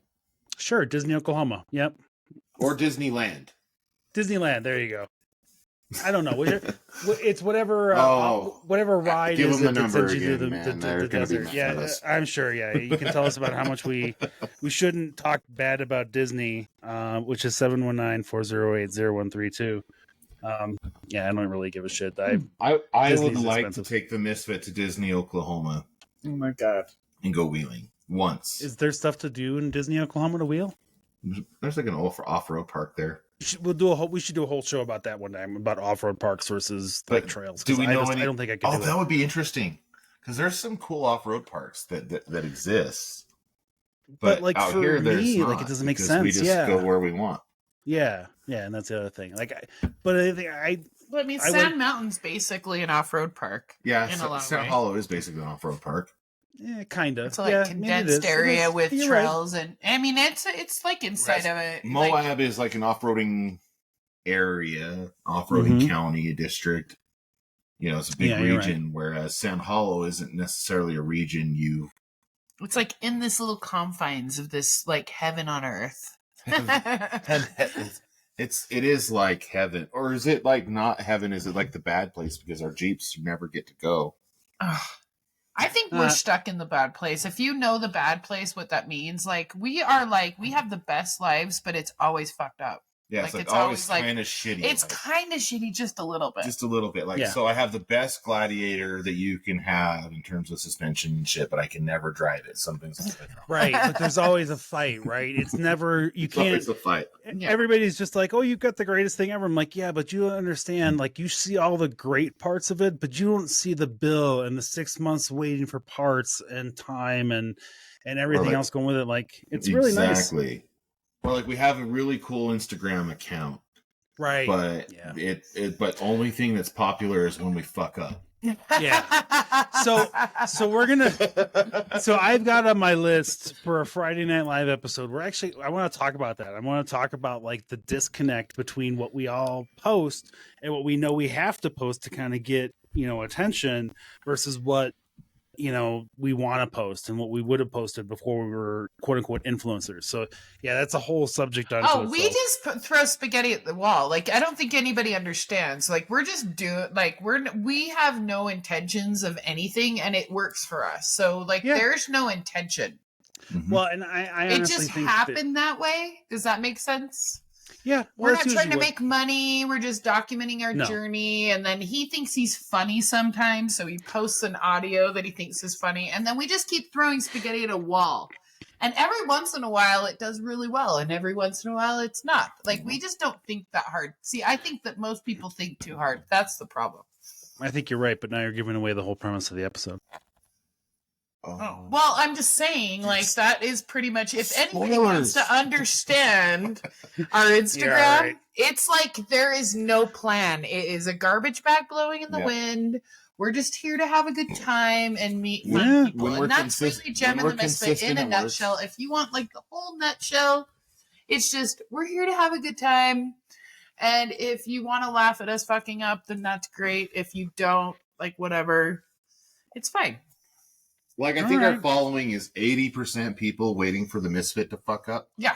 And 20% people who like to watch Randy wheel. So you're not wrong. I honestly feel like the vast majority, I think 80% of all of our followers are just waiting for us to fail. Like, they're the vast, and I love all of you, and thank you very much for following us, and thank you very much for spending your time on Instagram with us. I promise I'll have more Misfit fuck ups soon. Yeah. Exactly. Like, I'm about to get a brand new vehicle back, everybody. You're about to see all kinds of fuck ups with it. Come on in. Yeah, exactly. Yeah, it's good stuff. Well, and see, but the nice thing is because they want to see him fuck up, but they actually get really genuinely sad when I do, and I think that that's awesome. That's fantastic. I love that. Yeah. Like, if Gem breaks, like, people will cry about it. Where if, like, Misfit breaks, they're like, good, you son of a bitch. They're like, yeah, we all saw that coming, you motherfucker. We saw it. Yeah. I'm glad you rolled, you douche. In that on a flat road. And that way I've done my job then, because I'm supposed to be the heel of our account. So if they're excited when I fuck up, then I'm doing all right. And Pope, and on this episode, we have now come 180 degrees from episode 1, and we are now talking about wrestling again. And I am so beautiful. That's so fantastic for me. Oh, that's awesome. All right. Oh, man. You don't even want to know the wrestling stuff I've been following this week. Oh my God. Have you seen any of it? I mean, on a side note, have you seen the Vince McMahon shit? Oh my God. I've only seen headlines. I have not read into it. I've actually read the headline that I should read it. Like, the headline was, you should read about what happened with Vince McMahon. So yeah, I want to do that. I need to do that. Yeah. I don't think you understand. Like, we've been to WrestleMania. We've even been to Chris Jericho cruises. So, like, we understand the whole wrestling thing. WrestleMania it's his nerdy thing. Mm-hmm. Yeah. So, yeah, we've had this conversation. Oh, yeah. I understand wrestling because of this guy. Like, I was never a fan before it, and I'm not really a fan now. I just understand it in a way that is kind of super nerdy. Okay. I can go to WrestleMania and talk shit to people because they say something. My God, she got people's feathers ruffled about Ric Flair. That's so awesome. I thought it was amazing. It was amazing. Like, well, they were trying to say that, like, Hulk Hogan's the greatest wrestler of all time. And then, like, I started talking shit and I was like, dude, Ric Flair. And they're like, what, well, this. And then it was like, I know what, and I don't even give a fuck. I just fuck with them. It's fun for me. So should we do an episode of like, and we'll have to we'll figure out like a time when Jason's not going to be here because I don't think he's going to appreciate it. Like where we do, should we do like a wrestling lessons that we can apply to off-roading? No. I will offer this. Is like his belts. Do you know how many belts he has? I have seen pictures. Enough for 3 cabinets in my office. No, he has. That's a significant amount of belts, man. Like, yeah. He has like, I mean, there was a moment in time when I was like, wow, this is who I married, is right before we went to WrestleMania the first time. and he pulled all of the belts out of bins downstairs, and I went, oh my God, this is real. I think, holy shit, like, you really are a bigger fan than I thought. Like, this was kind of a moment. Or the first belt I ever bought him, because I bought him a belt, and I was paying like $250 online for this belt, and it shows up and it's plastic, and I was like, oh my God. I paid $200.50 $250 for a plastic belt when he has like, and now I know like the millimeters that it needs to be and the like certain quality it has to be, like what level, and You've it's learned all hilarious. the things now. Yeah. Oh yeah. When I'm not geeking out on off-roading, I'm geeking out on pro wrestling. It's basically So That what sounds weird. about right, yeah. We're trying to get back into Raw because it's been a long time since we watched it. So now that Vince McMahon is fired for life and The Rock is in charge of shit. Oh, is The Rock in charge? The well, Rock is according on to the storyline, the board. Yeah, according to the So storyline. The Rock is on the board, and Oh, is Rock even back? Like, he's playing with WWE? Yeah, he's back on Raw. Like, we're missing out. And see, I haven't watched for so long. All right, that's where we're at. WWE News from the Trailhead right here. Yeah, there you go. There you go. At the very end. Here, you know what? See, and Randy, if you're worried about us talking about this, we're in the last 10 or 15 minutes of the show, so no one's listening to this anyway. No one's listening to us.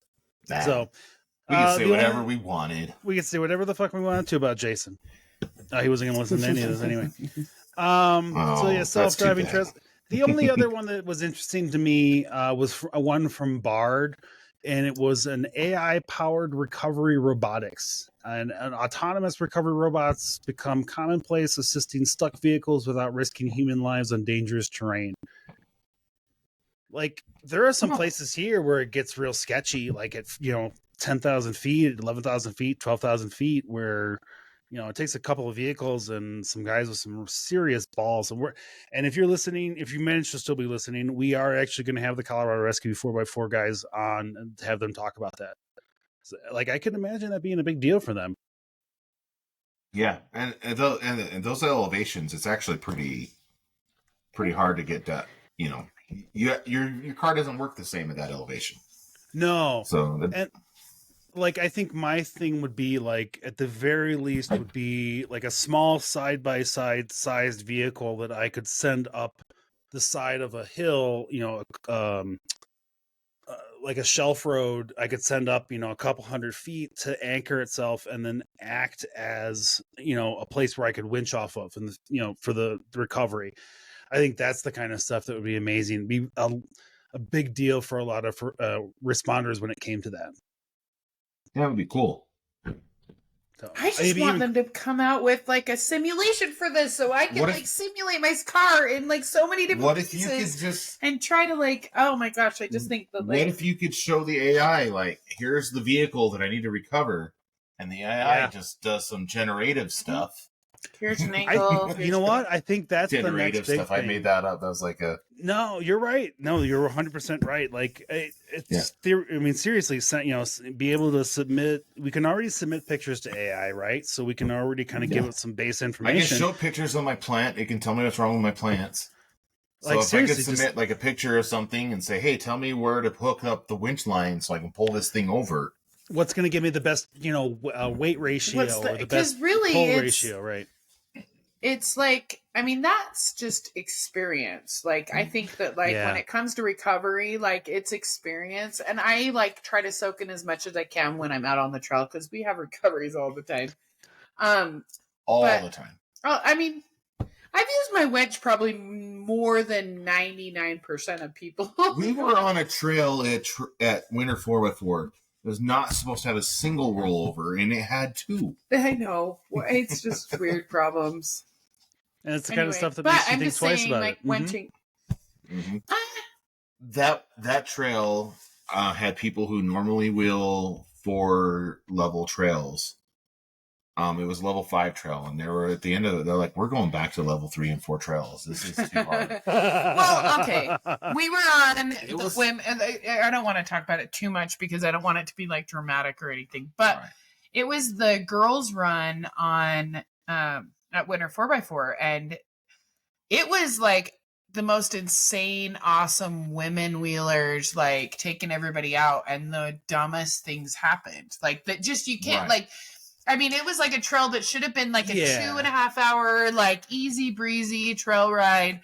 And then those random things out of the universe just slid into the DMs. Like, do you know what I mean? Like, it was just one of Yeah. those things. And the trail guides and the leads were awesome. They just Right. handled their crap, but it was just the most ironic. Like, it was raining and it was a level 5. And some of these people are like their wives of the men who drive these Jeeps, and they're like, oh, well, I want you to drive this day, and it's a 5. Like, Yeah. to us, a 5 is access roads to the trails we want to go Yeah. to. Yeah, like literally we use this But- trail that was on the trail as the way we get back to the sand dunes. We were doing, well, that's the thing is it's Resurrection, and I was like, I've never done Resurrection, but then I looked at Onyx, and I've done the whole trail. It's just Never all at exiting and once. entering the other trails.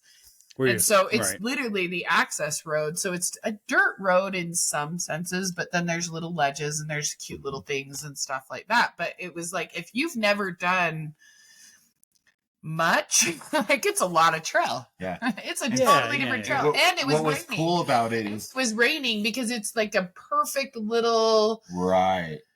That like changes taste. everything, right? Yeah. If it is a dry trail, that trail is no longer than 2 hours for this group of people. The guides are we know them. They're like really They're good. friends. They're And really they're good great, wheelers. incredible. They're great, incredible spotters and everything. So to get this group of people through dry trail would have taken an hour and a half or 2 hours. 2 hours. Like, Yeah. But the rain changes everything out there. Rain And changes we had anything. Changes and Utah we had an a lot. F-150, There was and an we had an F-150. F-150, like almost stock, that has this much clearance, like literally like a Yeah. foot of clearance underneath of it, and So- like we're putting it on a level 5 trail in Mhm. Sand Hollow. Like that's like, I mean, That's a tall order for an F-150. Right. Yeah, it is really a is, big though. vehicle. she was a Right. badass, And though. that's She's your a great- biggest issue. She actually is knows how to that drive weight. it. And not just that, Mhm. I think you're going to find most of them are going to have like all terrain type tires, so it's not going to be the grip that you need. Yeah, exactly. Because But- she's set up for overlanding. that says warning, I do stupid things on the back of her car, and it was awesome. She really like handled it. She did Killed it? She did. Yeah, she killed it. She owns that. I do stupid things sticker in the appropriate way, right?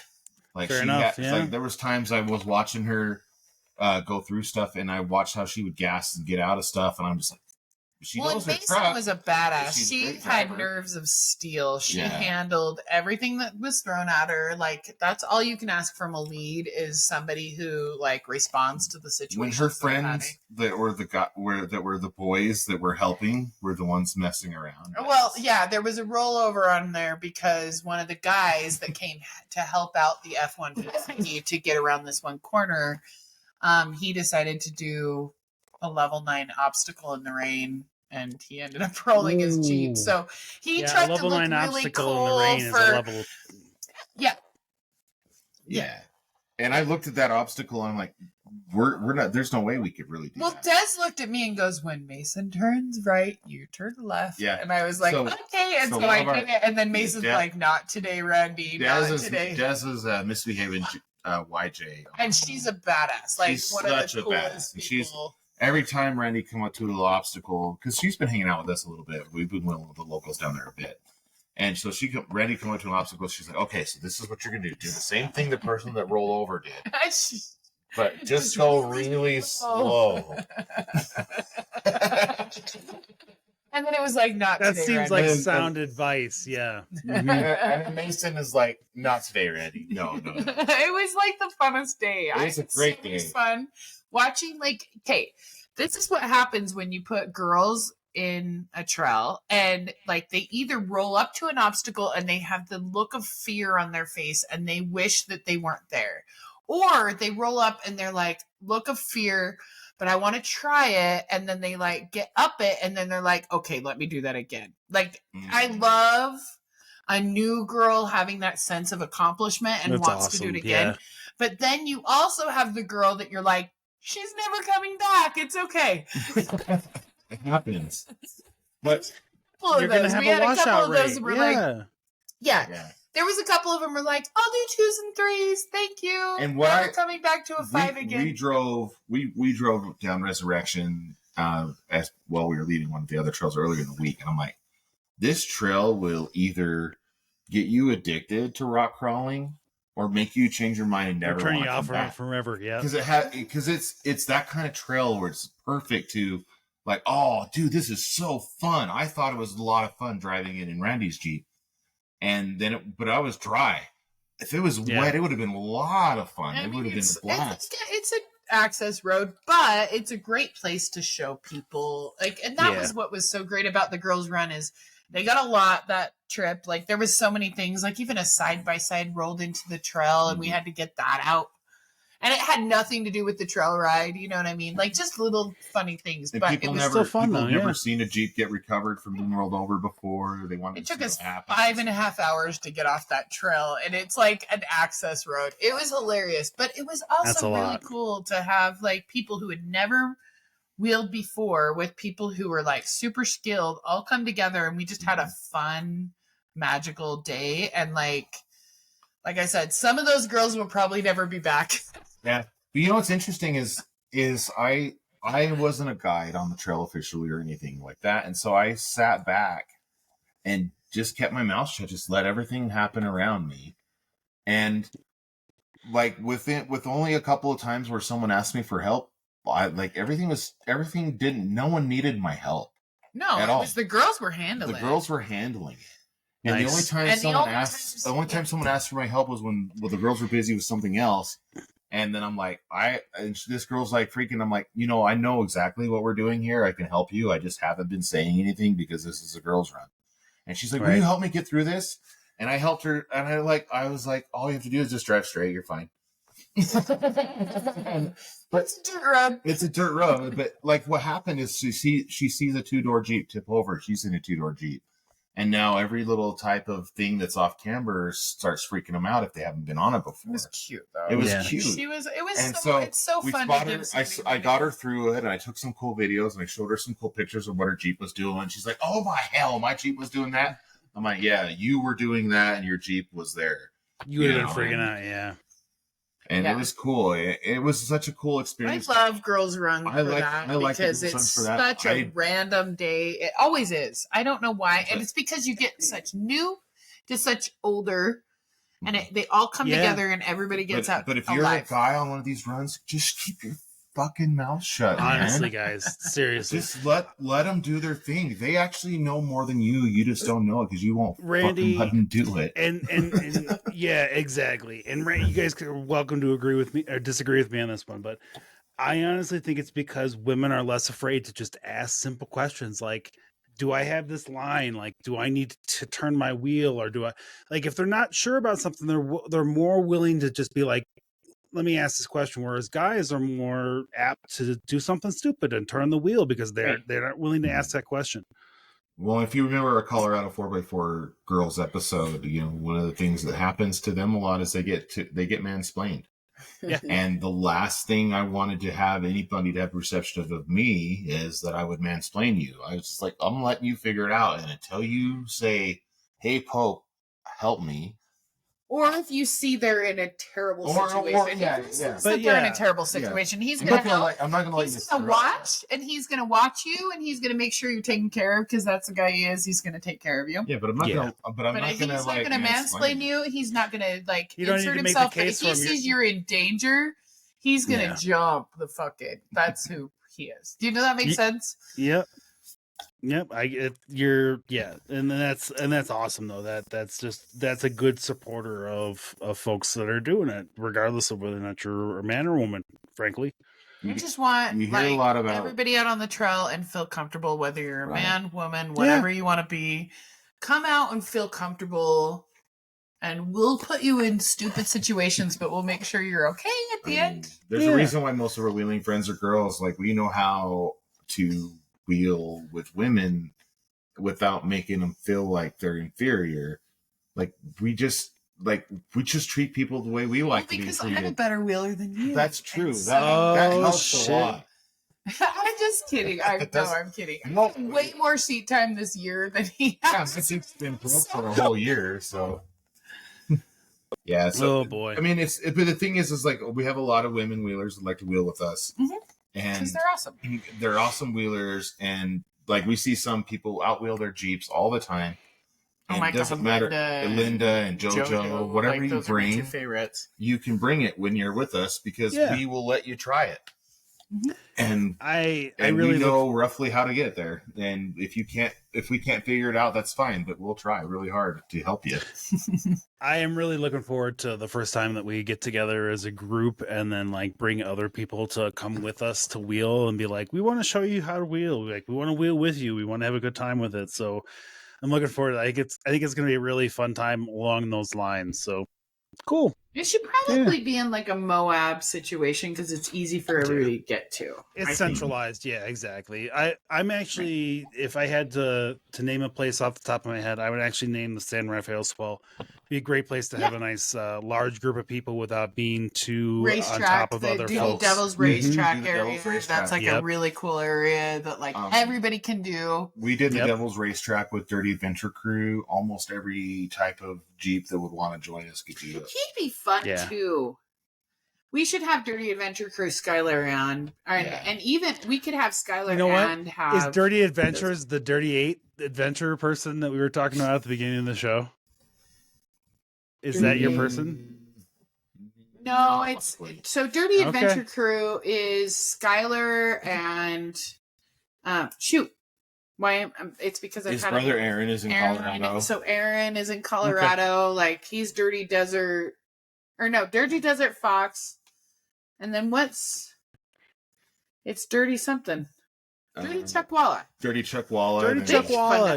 Yeah, I know him. Yeah. Yeah. So he's up in Colorado. Colorado transplant. And Skylar is his brother, and they're our favorite. Like, hanging out with Dirty Adventure Crew is one of our favorite things in Northern Salt Lake. Like they're the perfect Jeep club because they're not the extremists that like to do what we do all the time, which I don't really know if I want to be in a club with people who do that. But they're like they are like skilled wheelers from beginners to veterans, and they tend to do like medium hard trails. So like 5s and 6s, the 7 would be extreme for them, but 5s and 6s are common. That's where I'm at. But we made Skylar, dude, Papa Smurf. Like we made him do. That was the hardest trail Skylar had ever done, and I was so proud of Skylar. And honestly, kicked its ass. That trail's the hardest trail we've ever done. And he took his XJ on 35s through it. Yeah, that's awesome. So it's just one of those amazing things. So we should have him on the one time. It'd be fun. Yeah, I think we should. Cool. No, you're fine. Yeah, so we're really done. Yeah, we're really done. The run we're doing tomorrow is a Dirty Desert, a Dirty Adventure Crew public run. And basically anyone who joins that Facebook page is welcome to join us. And they do have private runs, which we don't invite everybody to. And so to get invited to the private group, you have to be really good buddies with Pope and Randy or with Tyler and Heather. We're going to have those too. Yeah, exactly. Yeah. But basically it's pretty fun. I can't believe we're doing sand dunes again with the Jeep, and we're not going to do rock crawling in between. It's going to be funny. You'll be all right. If he breaks hologram, I'll kill him. Oh man, you'll be one of the things about the sand dunes is we can. I need a vehicle to drive to work, and I'm not driving the boat of a vehicle that he has. I know. I only got rid of it. I only got away with it because I didn't have a Jeep. Mm-hmm. Yeah. All right. Yep. All right, cool. So yeah, that was it for the list of stuff that I had for tonight. That was the 3 AIs that I had. I didn't have anything. Like, did you guys have anything that when I said to you what the topic was? Did you have an idea or anything that you wanted to add to it? Again, we are not doing predictions of our own vehicles. Let's just no. So honestly, I was actually thinking something along the lines of the same thing ChatGPT was thinking. There is actually probably going to be more off-road vehicles that are EVs that we're going to run into. Yeah, I think that's the only prediction. Yeah. Yeah. Yeah. I hope there is, Randy? because I think that if it gets better and better and better, it would be awesome. Oh yeah, I think it's better for everybody. The tide raises all boats, if you will. So I want some sort of battery and some sort of solar to all have a baby, and then like that's what we drive. all right, I'm with And I you just on that park one too. it in Yeah, the sun. Yeah. seriously, yeah. And you know what? If Alyssa were here, she'd be telling us that Tacoma is pretty much ready to do that. Well, but that's the crazy thing is like I could go to the Dollar Tree, buy a solar light, and it will last me 7 years because that's happened to me before. Yeah, His you're mom not wrong bought me about this it. solar light at Dollar Tree for like 4th of July, and it was in a pot in my yard for 7 years. But they've been For making those things $1, for that's how 25. Yeah, cheap. exactly. But that's what I'm saying. That technology is so cheap. It's getting so much better, so much faster. Yep. Right. Exactly. And better and faster and with AI and things like that. So that's my opinion. So anything else you wanted to add as far as your predictions for this year? Anything else you think that we didn't talk about you're going to see? Anything. I'm not predicting anything because it's like probably not going to happen. Oh, that's too bad. I would have loved to have brought this. If That's I why I did predict this, too so we much- could bring this video back in a year and be like, Well- what all the shit we got wrong? No, but that's the thing is like, I really think, I hope for the future of like more gas efficient and things like that. Yeah. Even like hybrid situations, I think that's awesome because like you could take a gallon of gas, Yeah. like 5 gallons of gas and get out of whatever situation you're in. But if it was mostly battery powered and it was like some sort of thing, but battery is also another layer of like bad for the ecosystem. So that's why I want like a solar battery of some sorts. Like when I look at like my my Jackery and how I can turn on the solar panels all day long, and it charges it for the next day. Like that's incredible. I have lights in a greenhouse in my yard, and I can do gutters to like do water and all the things for my greenhouse. But heat is just so much that it's not all the way to the solar paneling. But if we could get there at some point, like it would be really easy to turn your hood into a solar panel, drive down the street, and you like charge your next battery. You know what I mean? While you're driving your other battery. Your hood and the roof. Whatever, your roof. And you could turn whatever into solar panels, but the better the technology happens, hopefully it's smaller and smaller so you don't have to like, I can have sexy powder coat. Sexy powder coated solar panels. Maybe if they were sexy powder coated solar panels, but I don't want like my whole Jeep to be a solar panel because I want the cute bling too. I think at some point that they'll figure out a way to get that the solar panel technology into something that doesn't look like a black electrical pad. Paint. Yeah, exactly. Solar paint. It's some sort of a conductive paint. Yeah, exactly. Well, the sun is the largest energy source known to man, so we just need to figure out how to use it. Yeah, well, and exactly, and you guys can keep making fun of all of the guys trying to make that happen, but they're trying to make it happen, and you're not. So tough shit. All right, all right, cool. And honestly, that's where I'm at with most of that stuff. Like I think that the biggest thing this year, because EVs are not going to be as big as they were going to be last year for 2023 or even 2024. I think that the hybrid is going to be the story of the year. I think that somebody's going to come out.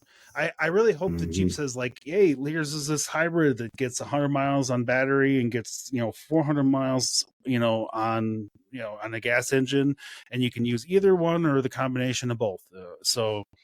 I think that'll be the big thing this year. I think you guys are right. I think ChatGPT is right. I think the like side by sides and those electrics things, I think that'll be a big thing this year. So some of the other stuff would be kind of fun. I think it'd be kind of cool to see AI helping with recoveries and that kind of jazz. But I think a lot of the other stuff's kind of fantastical. The virtual reality stuff might actually happen. We're a few years off from like using an animated. Yeah, I think that'd be really cool. I think that'd be really, really cool. I think that's a plausible thing that could happen. And I would totally dig it. I would love to like play like scenarios out. I'd love to play all kinds of things out. So I have totally so many feelings about that. That would be amazing. I'm with you. And I go to the air museum on a regular basis, and I pay ride tickets to get on that thing. To get in that thing to do the air simulator. I would 100% do. I would pay as much or probably more per ride to do that. With an off-road vehicle, especially one where I could plug my own stuff into, so I could figure out whether or not I was going to roll over in my Jeep. Really? No. You get to know the tipping point early on. Exactly. Well, we should get the hell out of here, guys. We've been here for way too long. All right. Way too long. To 2:20. You should edit a lot of that out because that's we a good actually idea, probably 'cause won't there's have a lot to. of garbage. There isn't. I feel like we had a good conversation.